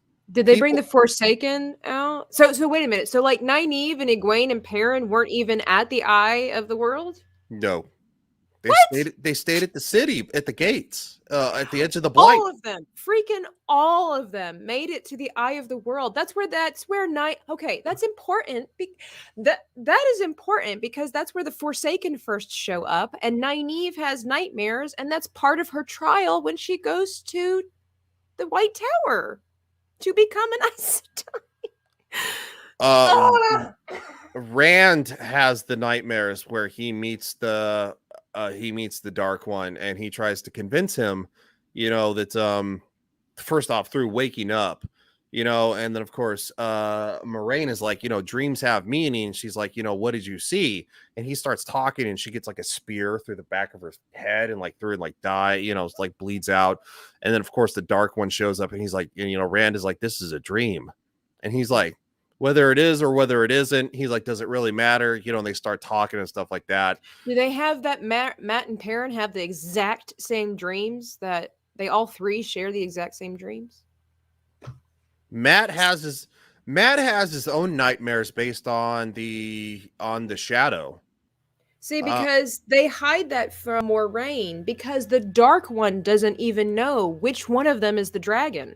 Oh no, That's why he's after the three of them, and Moraine doesn't know which one it is. That's why she took all three of the boys with her. No. And they all share the same dream periodically throughout the story. And then at the end, that's when Rand has his power moment and realizes, oh crap, he's the one that the Dark Lord has been looking for. No, he realizes because there's like a seer or something like that in the city. Men. Did they show? I was going to ask. Did they have men? She's like a bartender, but she like sees things. Bartender. Okay, well, I guess that's fine. Anyway. But yeah, she has a gift for being able to see people's futures, but not really understand what it is she's seeing. She understands the fact that men understands the fact that all of them are encompassed in this, but she can't tell which one is which until Rand seeks her out, and they sit down and have a conversation about his mother, who was pregnant with him. She was like this warrior that was fleeing these soldiers, and while pregnant and going into labor, I'm not joking. Well, because of the Aiel War. And that's where he was born, on the slopes of Dragon Mount.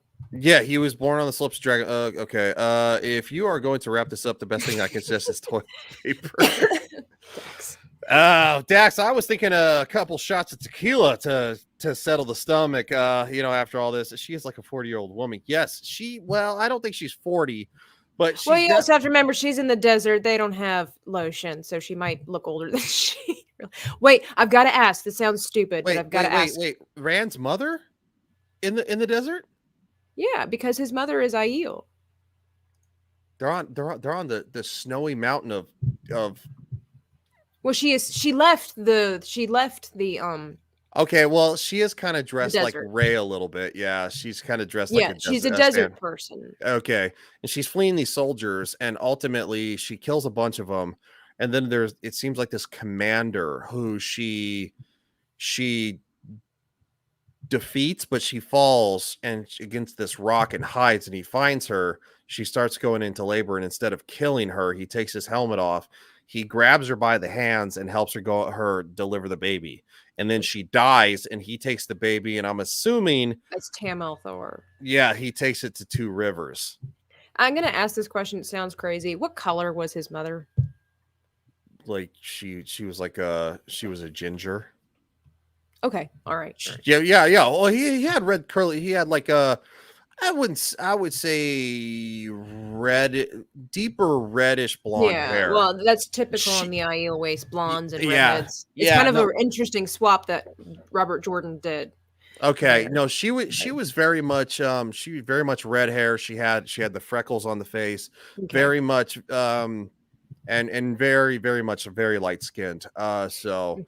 And then of course she had the sword, which ultimately she had a sword. She had a staff. Maybe he had the sword. Okay, that's what it was. Because Aiel don't do swords. They have no respect for swords. Okay. Somebody had a sword with the stork on it. Who had the sword with the stork on it? The herring. The herring. That would be Tam. Okay.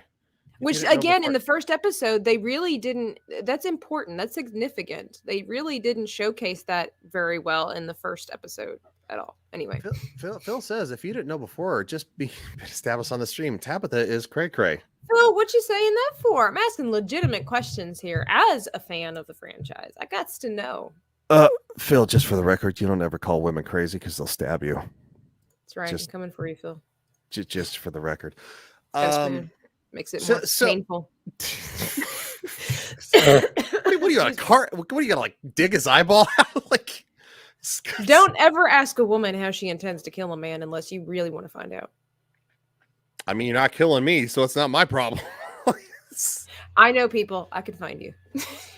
I do. I live in Florida, and I live close to people you know. Pretty darn close to fit people. Anyway, that's another story. Okay, so he winds up with the sword. To get out of the dream, he ends up stabbing himself in the stomach because Rand is talking to the Dark One. He's like, come on, sit down. He's like, you're embarrassing yourself, being all worked up or something like that. He's like, I know this is a dream, and so he draws the sword, and he's like, and then of course the Dark One like rolls his eyes like, ugh. Yeah, because that's when dramatic flair for no reason. Yeah, who would do that? No, I guess if you've ever had never mind. We're not going to talk about my dreams where you're in a dream and like. I mean, anyway. Moving on. See, Cray Cray is amazing in my book. Watch, I'm digging myself into a hole right now. You want a spoon, Phil, to dig yourself even deeper? Anyway. Phil, let it go, bro. When in doubt, shut the hell up. That's all. Imagine you're holding a pen, not a nice pen that has your initials in it, but just a regular pen. Now let it go. Oh, okay. That's where nobody's a Big Bang Theory. Okay, all right. I do like the Big Bang Theory, even though supposedly it ruined geekdom from some people's eyes. Really? Yeah, there's some people in our space that say that it ruined geekdom, but I was a big geek beforehand, so I loved that show. Tabitha, check you DMs. Oh God, I don't know. He's sending me a picture of men. Let's have a look. Is there a penis? I feel like that's racist to make this chick men because of her name or something like that. Like, Just being honest with me. Well, I thought you were gonna show the picture, dude. Oh, okay. This is Min. Oh yeah, that's Min. I don't think that would be accurate to the story. I don't think Min was from. I mean, in the story, they don't exactly tell you what the Shan Chen and everything look like, but they give you an idea. I just don't think. I think Min. I don't. Anyway. Well, they look like they come from the ancient Chinese Empire. Well, Shan Chen for sure, absolutely, but I don't think Min would have resembled them.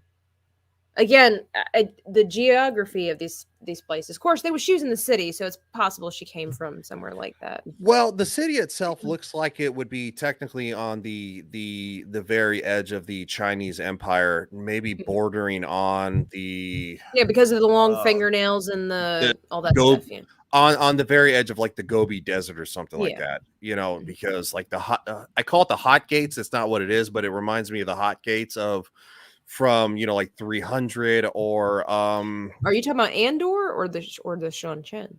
The Shan Chen. Oh, okay, just making sure because I'm like Andor because they're on the edge of the Blight. Like right through the gates is the Blight. Mm-hmm. You look confused. I wasn't sure what you're talking about. If you're talking about Andor or the Shan Chen on the edge of the Blight, I'm like it wouldn't be Andor. No, it's on. Mm-hmm. Is the city Andor? Yeah, that's Chen? Where. What? Sorry. For the Shan Chen? No, they're whole other country. Okay, yeah, no, I know. They went through the ways to get to the Shan Chen on the edge of the. Okay. Okay, what city is that? Is the Isle Wastes? The Isle Wastes. The Isle Wastes. Okay. See, Dax Morgan. Yeah, dude, I'm definitely bringing you on next time. See, I'm like a blind man trying to explain somebody in the book. Like, no, it's okay. I understand. I'm sorry. He's like a mediator. Like, no, this is on me because. I mean, you don't know the books. You only know the show, and so obviously, being a big fan, it's like I'm trying not to come off as as a jerk to you because how else you wouldn't know unless you read the books. So it's just like, I hear it and I'm like, what are we talking about? No condescension intended or anything. No, I none taken. Dax Morgan, we should all reconvene in like maybe a month after I've had a chance to rewatch these lovely show, and we can describe it more in detail. And I'll find clips that work that are not off of you. I highly encourage you, Ryan, if you don't have time to read, I don't know what your work commute is like, but if you could get audibles or just the CDs. Oh, I listen to them all day. Yeah. Get the first book. Okay. You will love it. It's okay. If you enjoy like Lord of the Rings and all that kind of like Brandon Sorensen's kind of stuff, this is such a high quality, high fantasy book. Okay. And the thing is, the thing that's disappointing about this TV show is that Robert Jordan had a gift for showcasing both the strength of men and women and the weaknesses, if you will, because throughout the whole book, he brilliantly had the men and the women bickering about their differences. He would have Rand and Perrin, talking about girls, like just the same way that we would in real life. Like, I don't understand women. Who could, girls. And whereas then Egwene and Nynaeve are like, men are such pig-headed fools. They can only think with the hair on their chest. And it's just such a brilliant story. They definitely had that. When it came to Rand and Perrin, no, because Perrin seemed very awkward around women. Like, even though he was married, supposedly, but killed his wife, it feels like it took a big toll. But Big Chuck D says, hail Tabitha, hail Ryan, hail you, Big Chuck D. Well, yeah, that's the thing too. But it's so funny because that's, again, this real world aspect is so Rand, like all the women tend to flock to Rand, right? Oh, yeah. He's definitely a beautiful dude. And even in the books, they tend to flock to Rand. However, Rand is super awkward with the girls. He doesn't know what to do with them. He's constantly throughout the series like, man, I wish I could talk to Perrin because Perrin knows what to say to women. Whereas Perrin, whenever he meets with a woman, he's like, well, no, Perrin's like, man, Rand knows so much about girls. I need to talk to Rand. And so Okay. they both that's where the innocency and everything is lost on these characters. They're trying to make them more mature and older and worldly than they are, but they're really just these young teenagers that have no clue about anything, and they think one knows more than the other when really they're just as lost as the next person. And Dax says, I want to see Avienda. Avienda, yeah. I always imagine her being so hot. If she is not, I will drive M. Oh, she's guaranteed to be hot because of the fact that she is one of, well, you know, Dex. She's one of the three. So, but yeah, so One of the three. one of the three. Like, If I girl? tell you, it spoils stuff. Okay, that's fine. Well, Amazon's already fucking spoiled this shit, so I'm gonna have to. And this is where I know it's going to go Game of Thrones, because certain things in the stories Robert Jordan alludes to, but it never gets like so racy and steamy that you need to like drink water and close the book. You get the idea of things that are happening because these young people are turning into adults, and some of them are getting married and other things, but it never gets whatever. But again, having just watched that first episode, I know that this is going to get racy, because in one of Min's visions, Rand, and I don't even know why Robert Jordan did this, because it's like, ain't no way 3 women sharing one dude unless they're Mormon, I guess. But anyway, Rand ends up with 3. They're not wives, but they're tighter than mistresses, basically. And essentially they become sister wives. And so she is one of the 3. Okay. Yeah, no, none of that is. Well, that's later on. That's like in book okay. 3 or something like that. But okay. But Avienda is a really cool character. I just, hopefully they'll do her justice, but I doubt it. I'm not even sure if they'll do that, because they're extending at the end of the season 1 finale. They're saying that this is not the end of the war, it's just the beginning. Well, yeah. And they're alluding to the fact that there's going to be more, but it doesn't seem like to me. Dax says, yeah, you should really listen to the series, but I would also suggest checking out the series from Terry Goodkind, starting with the Wizard's First Rule. I wanted to get into those books, but it had sad things in there that I don't want to listen to. So, oh, well, I won't ask on the stream, but maybe sometime in the future you can tell me what you mean after I've maybe listened to a couple books. But behind closed doors, we don't talk about personal stuff out here. It's best not to. Anyway, so. Oh, that was what I was going to ask. Sorry, Dax and I we're having our own conversation here. They didn't even have Elaine in the season. They didn't have the daughter heir of Andor. No, I don't think so. She's just as important. So many other characters. They had a baby for the dragon. He says nope. What?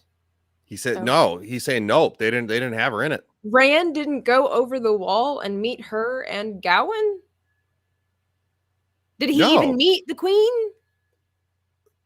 Over the wall, like to the Blight? No. In Andor, you're like obsessed with the Blight. No, in Andor, I know, because like it's like. So when they never even went there, Dax says. They never even went there. They never. Why not? I don't know how they plan to bring this story together. Obviously, they don't. They do not. From everything that you've told me and Dax, they obviously have decided to reconstruct this story into something else completely, with just taking bits and pieces from the books. This is what they've done, because as you can see from my expression and what Dax has been saying, there is so many key elements and key characters missing from this story or added to. This is not Robert Jordan's Wheel of Time at all. No, not even close. And, he would be rolling in his grave. There has only been 2 cities that were walled off. The one that was cursed, that by night they basically like disintegrate you. Like plague or whatever. Like, and then of course in I think this is the closest I've ever seen raging tap. Well, look, you take a beloved franchise. That's why I'm like, when I saw that the Amazon trailer came out for Lord of the Rings, and I'm like, ugh. Yeah. They bought the name and the character likenesses and then went, here, hold my beer in my brain. Yeah.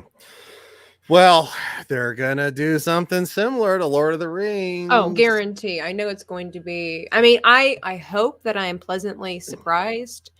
But given everything that's coming out, they're literally following the same footsteps that they did with Wheel of Time, saying that we're promoting diversity and we want inclusion. And why do you have to announce that? If that's really that important to you, treat it like it's normal and then just have it in the show. Check marks. Because they want advertisements. Yeah, they want the mainstream media to applaud them and say it's not about actually people enjoying it. It's about which is weird because you need the people in order to do this. And no, I mean I think the biggest travesty to me was the character development between Phil. I would have watched the third Lord of the Rings movie today, but it was very strongly suggested to me recently that I should watch Indiana Jones. Oh yes, absolutely, Phil. But you need to watch the third one to finish. I would not watch Indiana Jones till I finished Lord of the Rings. I mean, yeah.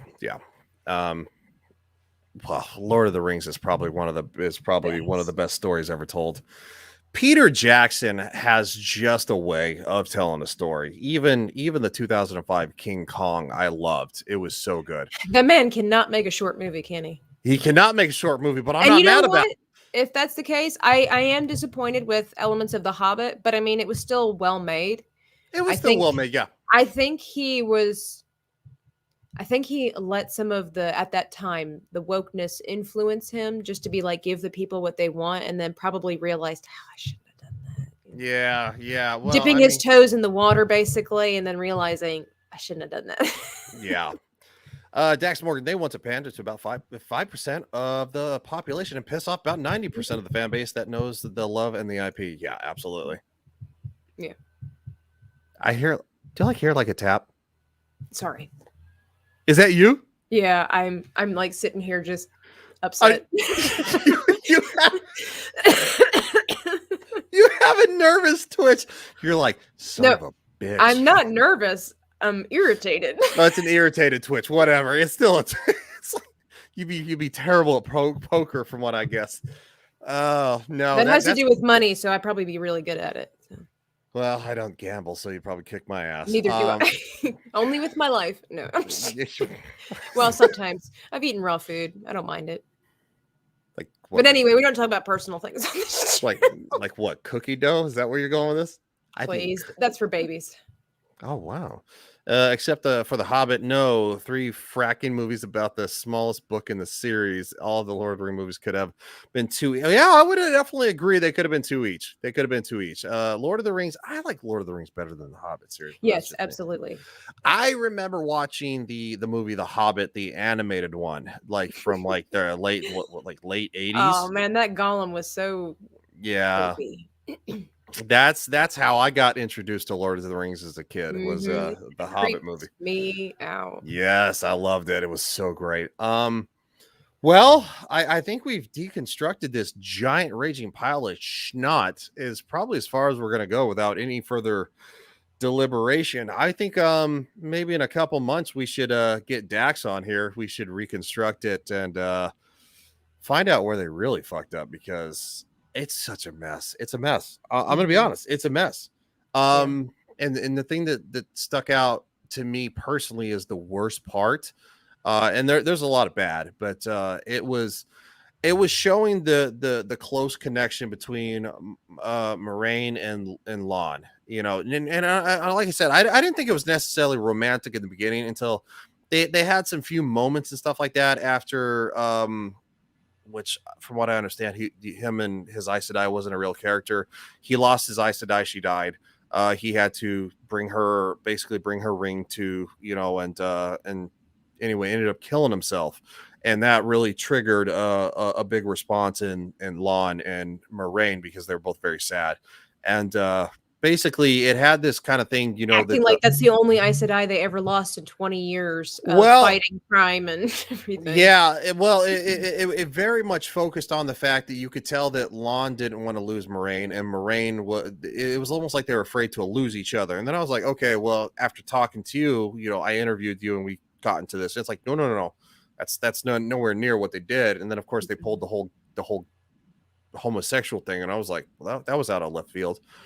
You know, she just could have glanced at a girl, like maybe have a prostitute in the street, kind of like, you know, make a little wink at her, and she kind of smiles just slightly, kind of like, oh, well, maybe.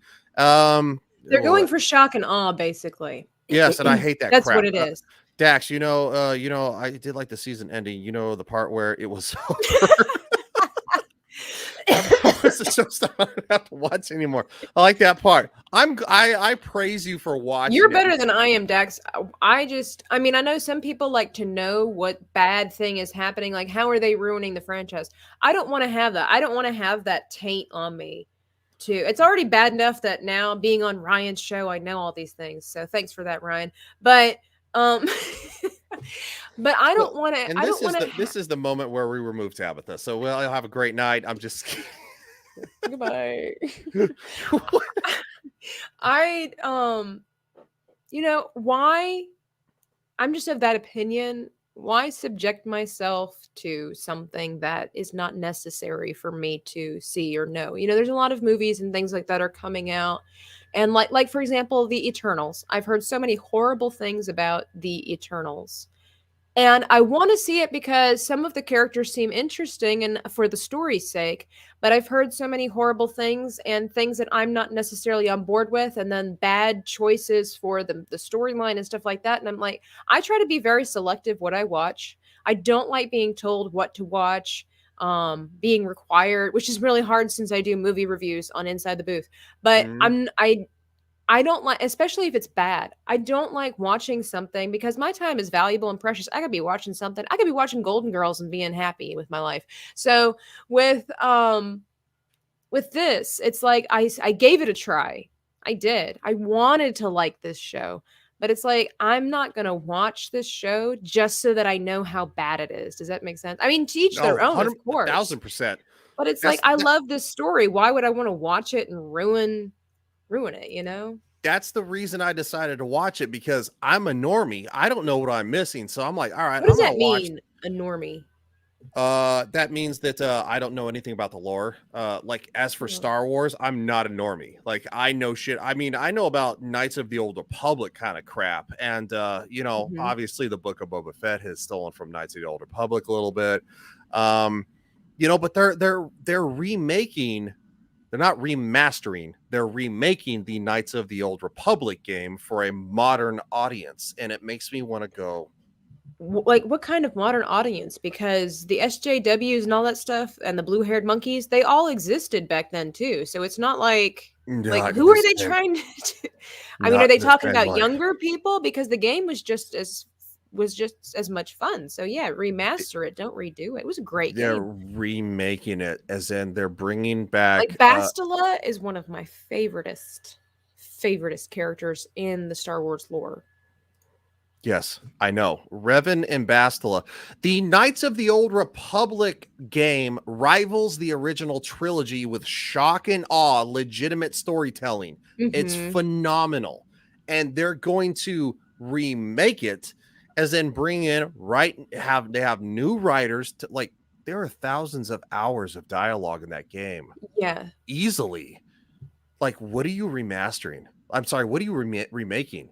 Yeah. Just go over it with a brush and like fine and tune it, yeah. Like upgrade it basically as far as the graphics and stuff like that are concerned. Dax Morgan, want to challenge me on Star Wars trivia? I will destroy you. Real Star Wars, that is, not the woke. Yeah, well, unfortunately, I know the woke Mickey Mouse crap too. So, Dax, we'll have a conversation in the future. All right, we'll talk about it. We'll see what happens.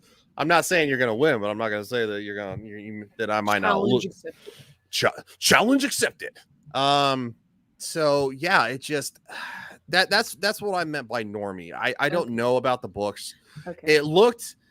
I saw the trailer for it and I was like, this kind of looks like a cheap show. And I'm like, this is Amazon. Isn't that sad? Because it looks beautiful, but something's wrong. Like, well, they have them like walking through this field, and like it's just like that's the shot, and it's like, what the hell is that? Like, you didn't show any of the other shots. You didn't show any combat. It was bleh. So it's kind of like the Amazon trailer, well, the teaser for The Lord of the Rings. It's the same exact style. You know, it's pretty bad. I saw a lot of people on Twitter. We all thought that was CGI'd, that intro, but apparently it was live action. Apparently it was a real piece of wood that they poured metal into it, and they had that guy holding up the thing. But it was like, but why would you edit it so much that it doesn't look real? Like I did. I thought it was CGI. I actually saw somebody, I'll have to maybe tag you in it. You ever played Age of Empires? Yes. They basically made a commercial for Age of Empires using the Lord of the Rings or the Rings of Power thing. It was hilarious. There's like, I fixed it for you. Don't worry. I love the whole I fixed it for you stuff. Dax Morgan. Well, of course, Phil is throwing down the gauntlet too. No, that's not the gauntlet. There it is. Sorry. My son is named Jaden from the Code Source series. Dude, that's awesome. I have to celebrate that. That's awesome. One more. Really, name the control number for the stormtrooper that went into the Falcon on the Death Star. You have 20 seconds, Phil. They're challenging each other. They're challenging each other because I made vague statements, but Phil said he'd destroy us both. So we're gonna let them fight it out. And I saw that. We're not talking about TK421, are we? Sorry. Anyway. Are you a part of the challenge? I'm just wondering. I'm like, that's like the most famous stormtrooper in history. So, would it be that easy? I think it would probably be better for us to try to figure out what Finn's designation number was. So it is TK421. That's so easy. Easy, Dax. Easy. So easy. If I could, I would make that my license plate. That would be pretty awesome. Or CQ493, but that's another story. So. What's the combat? What's the combat droid? Knights of the Old Republic. It has been so long since I've played that game. Honestly.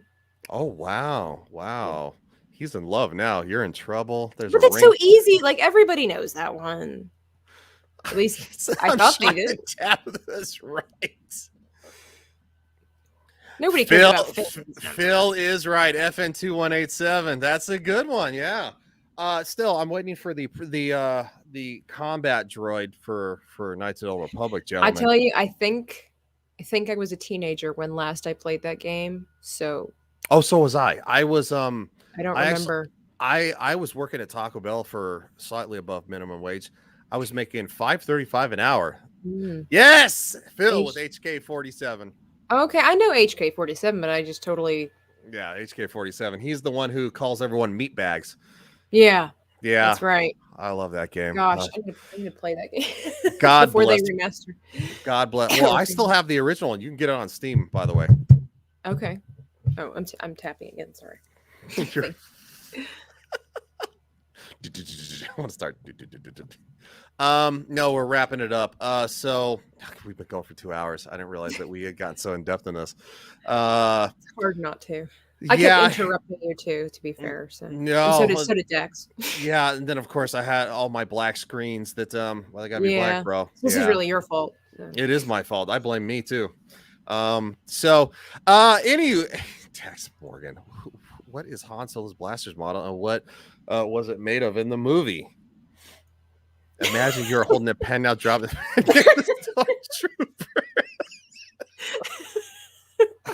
Avery Cruz. Nice, Avery. Yeah, that's very nice. So let's wrap this up because we're gonna come back and we're gonna do this again in a couple months because God knows there is gonna be a season 2. I can tell you that right now. Amazon does not learn their lesson, and they're coming out with Lord of the Rings, which is not due until September 22nd. Is it September? Mm-hmm. Fuck, that's a long way. Yeah. Oh. So, I recommend you watch the Eternals, and I think I'm going to recommend the only 2 characters who have the only type of personality in the whole entire movie is Athena, which is what's her name? Angelina Jolie. Angelina Jolie, and then of course, shit, what's his name? Gilgamesh. They're the only ones who actually have on-screen chemistry as actors. Really? Not like romantic chemistry, but just on-screen chemistry. Okay. You're like, you can believe when they're talking to each other. Everybody else falls flat. Even Salma Hayek, because like she would be one of the main reasons that I would watch that movie. Really? She was in it for like 20 minutes at most. Wow. Oh wow. Yeah. Yeah. I actually, which is surprising because I actually like the Eternals more than Shang-Chi. I fell asleep during Shang-Chi. Okay. I liked Shang-Chi.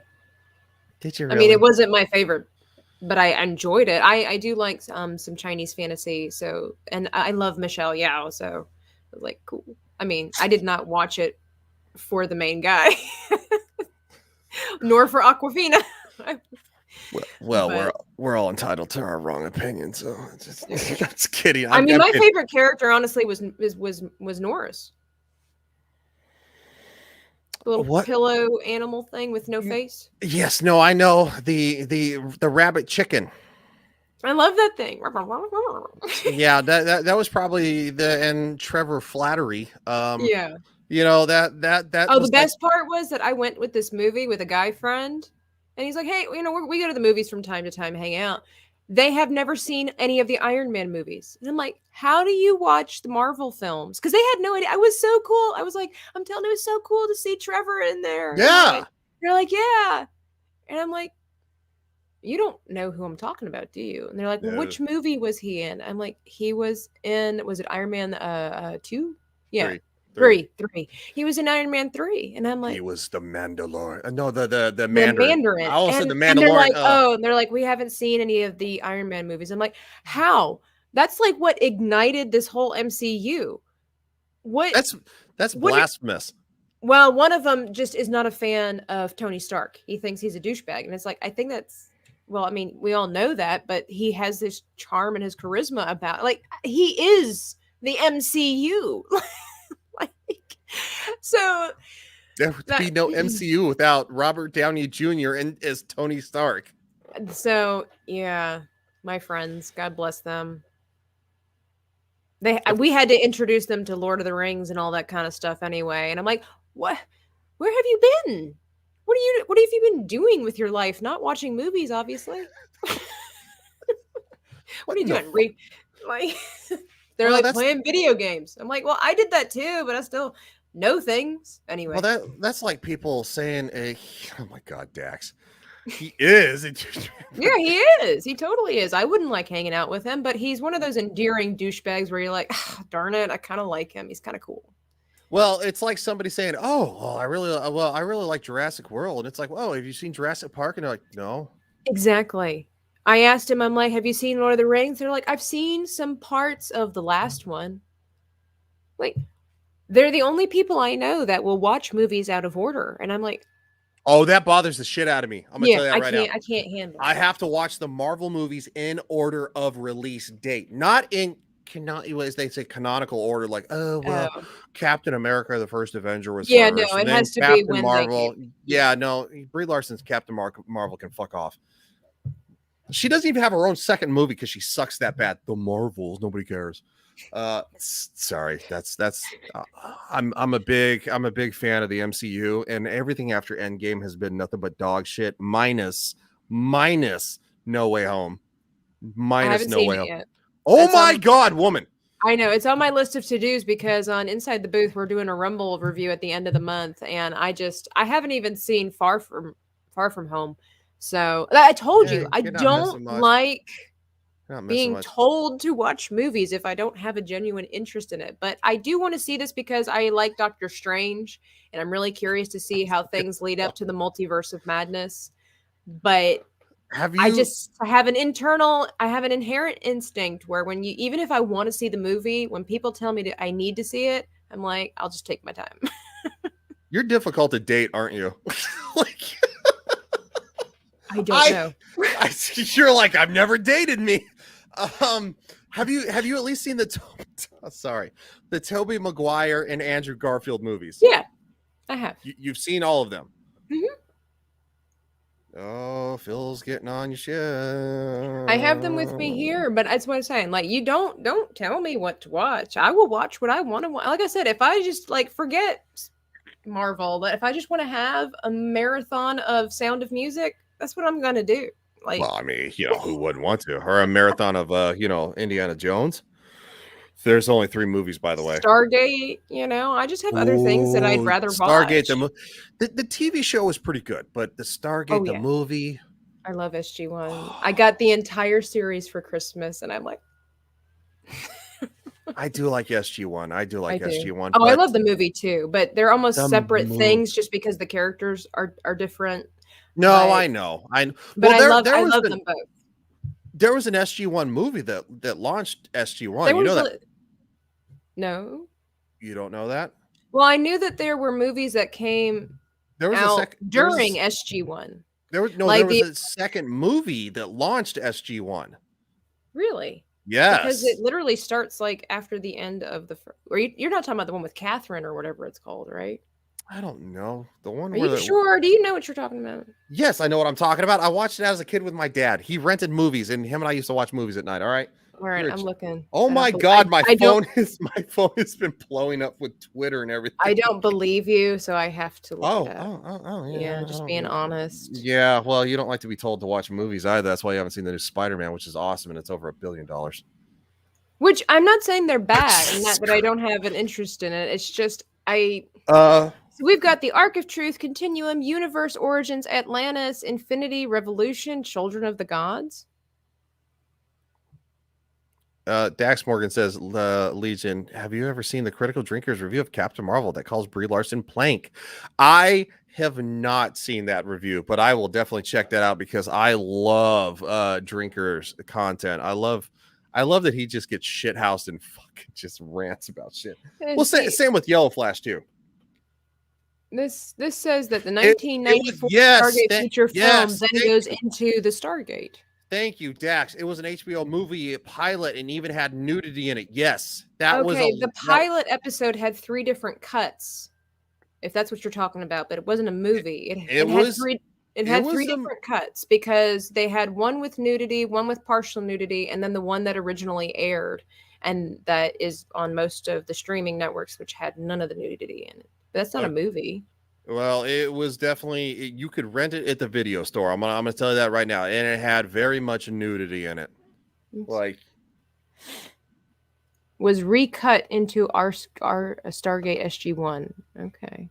Yeah, it was very much cut into movie form because my dad and I watched the original Stargate, and then when we found out like that this second movie had come out, on video release, he rented it and we watched it. And he didn't realize it had nudity in it, but at that point, I had already seen nudity in Titanic, and he was like, "Fuck it."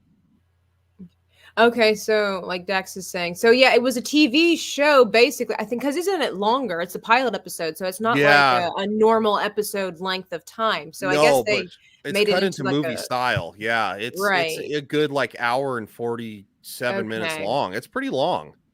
Okay. So that's why I considered it a movie because it was very much so you're only half wrong. I'm sorry. If it was originally cut with nudity for HBO at that time frame, that's the way they tended to cut it. No, that's not what I'm talking about. You were saying that there was a movie before the Stargate SG-1, and it's like, well, yeah, that's what I'm talking about. It was like a movie cut, but it wasn't a movie. Listen, woman, if you can get it at the video store in movie format, that's a movie. Like, you can go to Blockbuster and get it. You could also get TV shows at Blockbuster. So, ergo, your theory is false.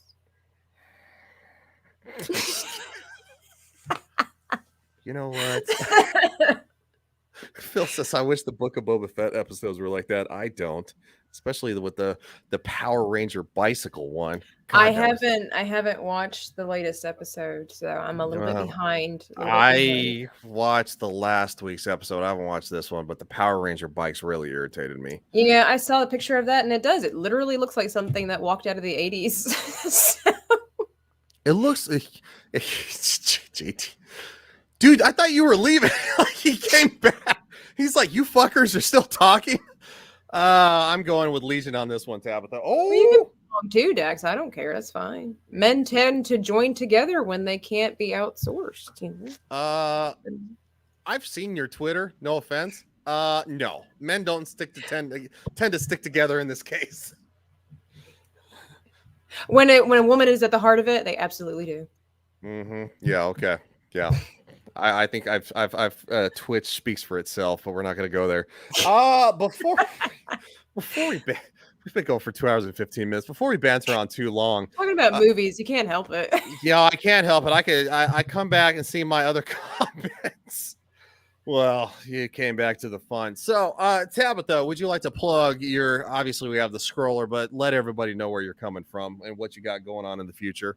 Well, my name is Cotton Eye Joe. You don't know where I came from or where I'm going to go, but that's my story. Anyway. No, Cotton Eye Joe. No. That's right. That's the reason I'm not married, apparently. But, anyway, you can now, find why the me. fuck am I not married? Because I don't sing that song. We don't talk about that here, but it's probably because of your bisexual lights. Hey, I represent diversity and inclusion on this channel. See, but it's not authentic. See, your lights, it's just like pandering to the group, See, Avery, I told you the simps are gonna simp. Just kidding, Avery. Man, I have washed the dishes, cleaned 2 rooms, and eaten. Shut up, dude. I'm hungry now. Yes, I am too. Can you dance the Cotton Eye Joe, though, Tabitha? No, I cannot. It is the world the lights. Will never know. Yeah, it's the bisexual lights. Look, but back to where you can find me on YouTube and on Twitter and Instagram. I'm Dreaming Tabitha, always dreaming. I'm doing artwork. And speaking of Stargate, I'm working on some Stargate SG-1 chibis, and I saw that. Mm-hmm. I saw that. Teal'c number 1 didn't quite turn out so good. Teal'c number 2 is turning out much better. Gonna have to do some editing on computer, but my Etsy shop is closed. It's on vacation for the moment, and so I'm trying to put some new artwork up in there. I've got some really cool ones coming for hopefully in time for the trending day of Gina Carano on January 30th. So hopefully that will come to pass. But yeah, just very working soon. on that stuff. So, and hopefully going to be having a new video on my YouTube coming out featuring this awesome piece back here and this piece over here, my mystery chibi YouTuber chibi story based off of a dream. So outstanding. Is there anything going on for Gina Carano Day on the 30th? Well, like we're going to be trending. So I got together with some other folks because last year GinaCarano.net had a trending hour and just trying to show support. Well, was the year before, was it? I can't remember. I'm so confused now that it's 2022. Anyway, we're like, hey, we need to do this again because we want to support her and because of her new movie that's going to be coming out this year, Terror on the Prairie. So we're including hashtag We Love Gina Carano, We Love Cara Dune, because that's where it all started. And then Terror on the Prairie, just to try to promote it and just tell the world that we haven't forgotten about her. Gina Carano was right. And more and more it's being proven. Has anybody thought about getting together and doing a big old stream or something? I don't know. I can't say anything about that, but several Twitter users and we designed our own graphics and things like that. And so we're going to try to do it just like we did that one year, January 30th, and try to make the internet explode again and just say, we haven't forgot. And she's still, if you will, she is our Mockingjay. And so we just want to let the world know that we support her and the endeavors that she's doing, because she basically said, forget mainstream media and forget Hollywood. I'm going to do my own thing because we are the rebellion.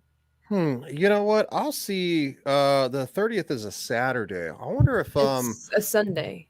Is it a Sunday? I don't. It is. Yeah. Is it?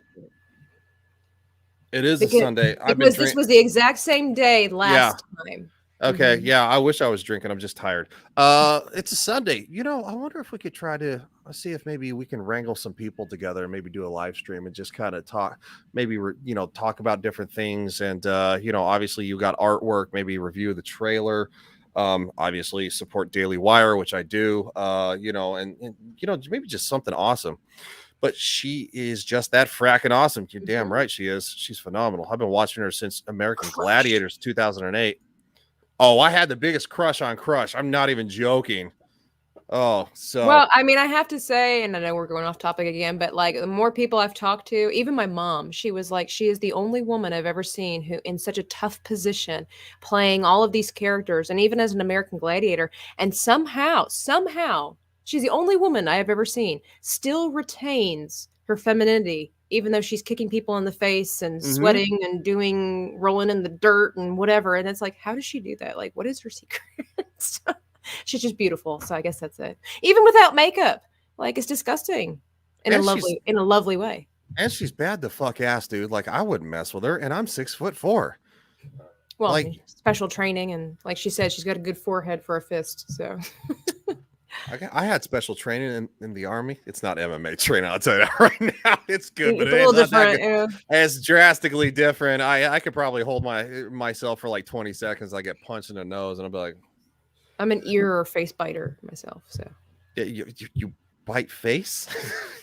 I would. Really, I'm a biter. No. We're not gonna touch that comment. We could just go like the. I have been watching her since she fought Pastova and took her down in 38 seconds. If you haven't seen that fight, you should. I have seen that fight. I didn't know who she was. She is in the original Deadpool. Yeah, no, I've been watching her since 2008 when she was on American Gladiators because Hulk Hogan and Muhammad Ali's daughter was, or was it Mike Tyson's daughter? I think it's Muhammad Ali's daughter was hosting it. Anyway,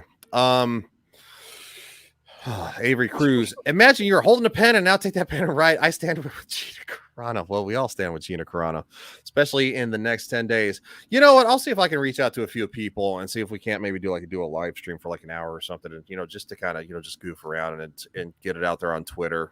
During maybe that that hour that they're talking about sanctioning. So we should chat more about that, and I'll see if R2 and Dax and I mean fuck anybody wants to get on it. StreamYards will hold up to 10 people, so let's do it.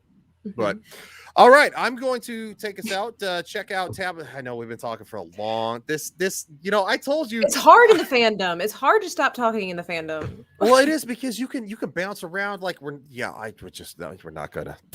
Right, exactly. We could get going again. No, we already saw that one.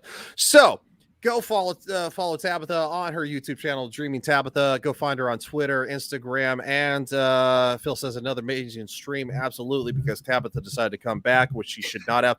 She's tapping on the desk though. I'm hungry. It's time to leave.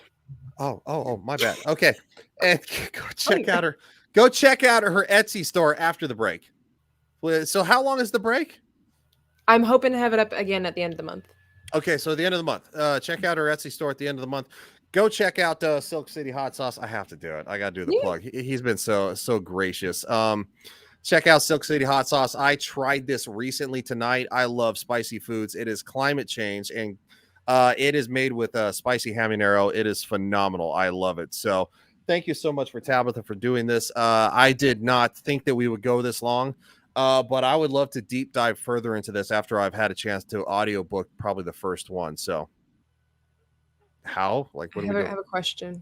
You have a question? Shoot. I just happened to look on your YouTube page here. Do you have like a picture of Sarah Brightman in concert on your header? Who is No, that's from the Eurovision movie. That's Rachel McAdams from the Eurovision movie. That's what launched my main channel. I was originally going to talk about like Star Wars and pop culture and play video games, and I did a reaction to because the Eurovision movie kept playing like the trailer on YouTube. Oh, okay. And I'm like, what is this Ya Ya Ding Dong? It's like Ya Ya Ding with Will Ferrell and Rachel McAdams. So I did like a reaction. They're like, oh, it's Eurovision. And I'm like, what's Eurovision? Have you not seen the Eurovision movie? No, I know of Eurovision. Like, yeah, Will Ferrell married a Swedish woman like back in like the 90s. And he didn't know what Eurovision was, but he's always wanted to make a movie, and they finally did. They put it out in like June 2020. And I watched it, and it was fucking phenomenal. And of course, Rachel McAdams is in it, so she's beyond compare. Yes. And Yeah, that's what launched my channel. So it's actually a screenshot of me reacting to that video because it's the final Your opening to your streams makes so much more sense now. Okay. Yeah. Although I thought it would make a lot more sense when I thought it was an opera singer up there, but that's okay. No, that's Rachel McAdams. That's her voice mixed with They didn't have a lot of time because Eurovision 2019 was kicking off by the time they got everything ready, and they had like 2 months to prepare. So they, she can actually sing. They got her a vocal coach, but they also had a professional singer come in, and they combined their voices, and that's the intro. That's the big song from the movie that literally took the Eurovision world by storm. It's huge. You need to go watch the movie when you have time, because I know you don't like to be told to watch a movie. It's on the list. It should be high on the list because it's fucking good. I gotta watch Spider-Man first. I haven't seen Spider-Man. What a travesty. Okay, we're gonna let Tabitha go eat. We are going to go, and thank you so much for everybody sticking with us for 2 hours and 25 minutes. Good God. It's raining F-bombs. Yes, Avery Cruz, it's raining F-bombs. We'll see you guys next time, and we'll have more content to you coming forward. Thank you so much.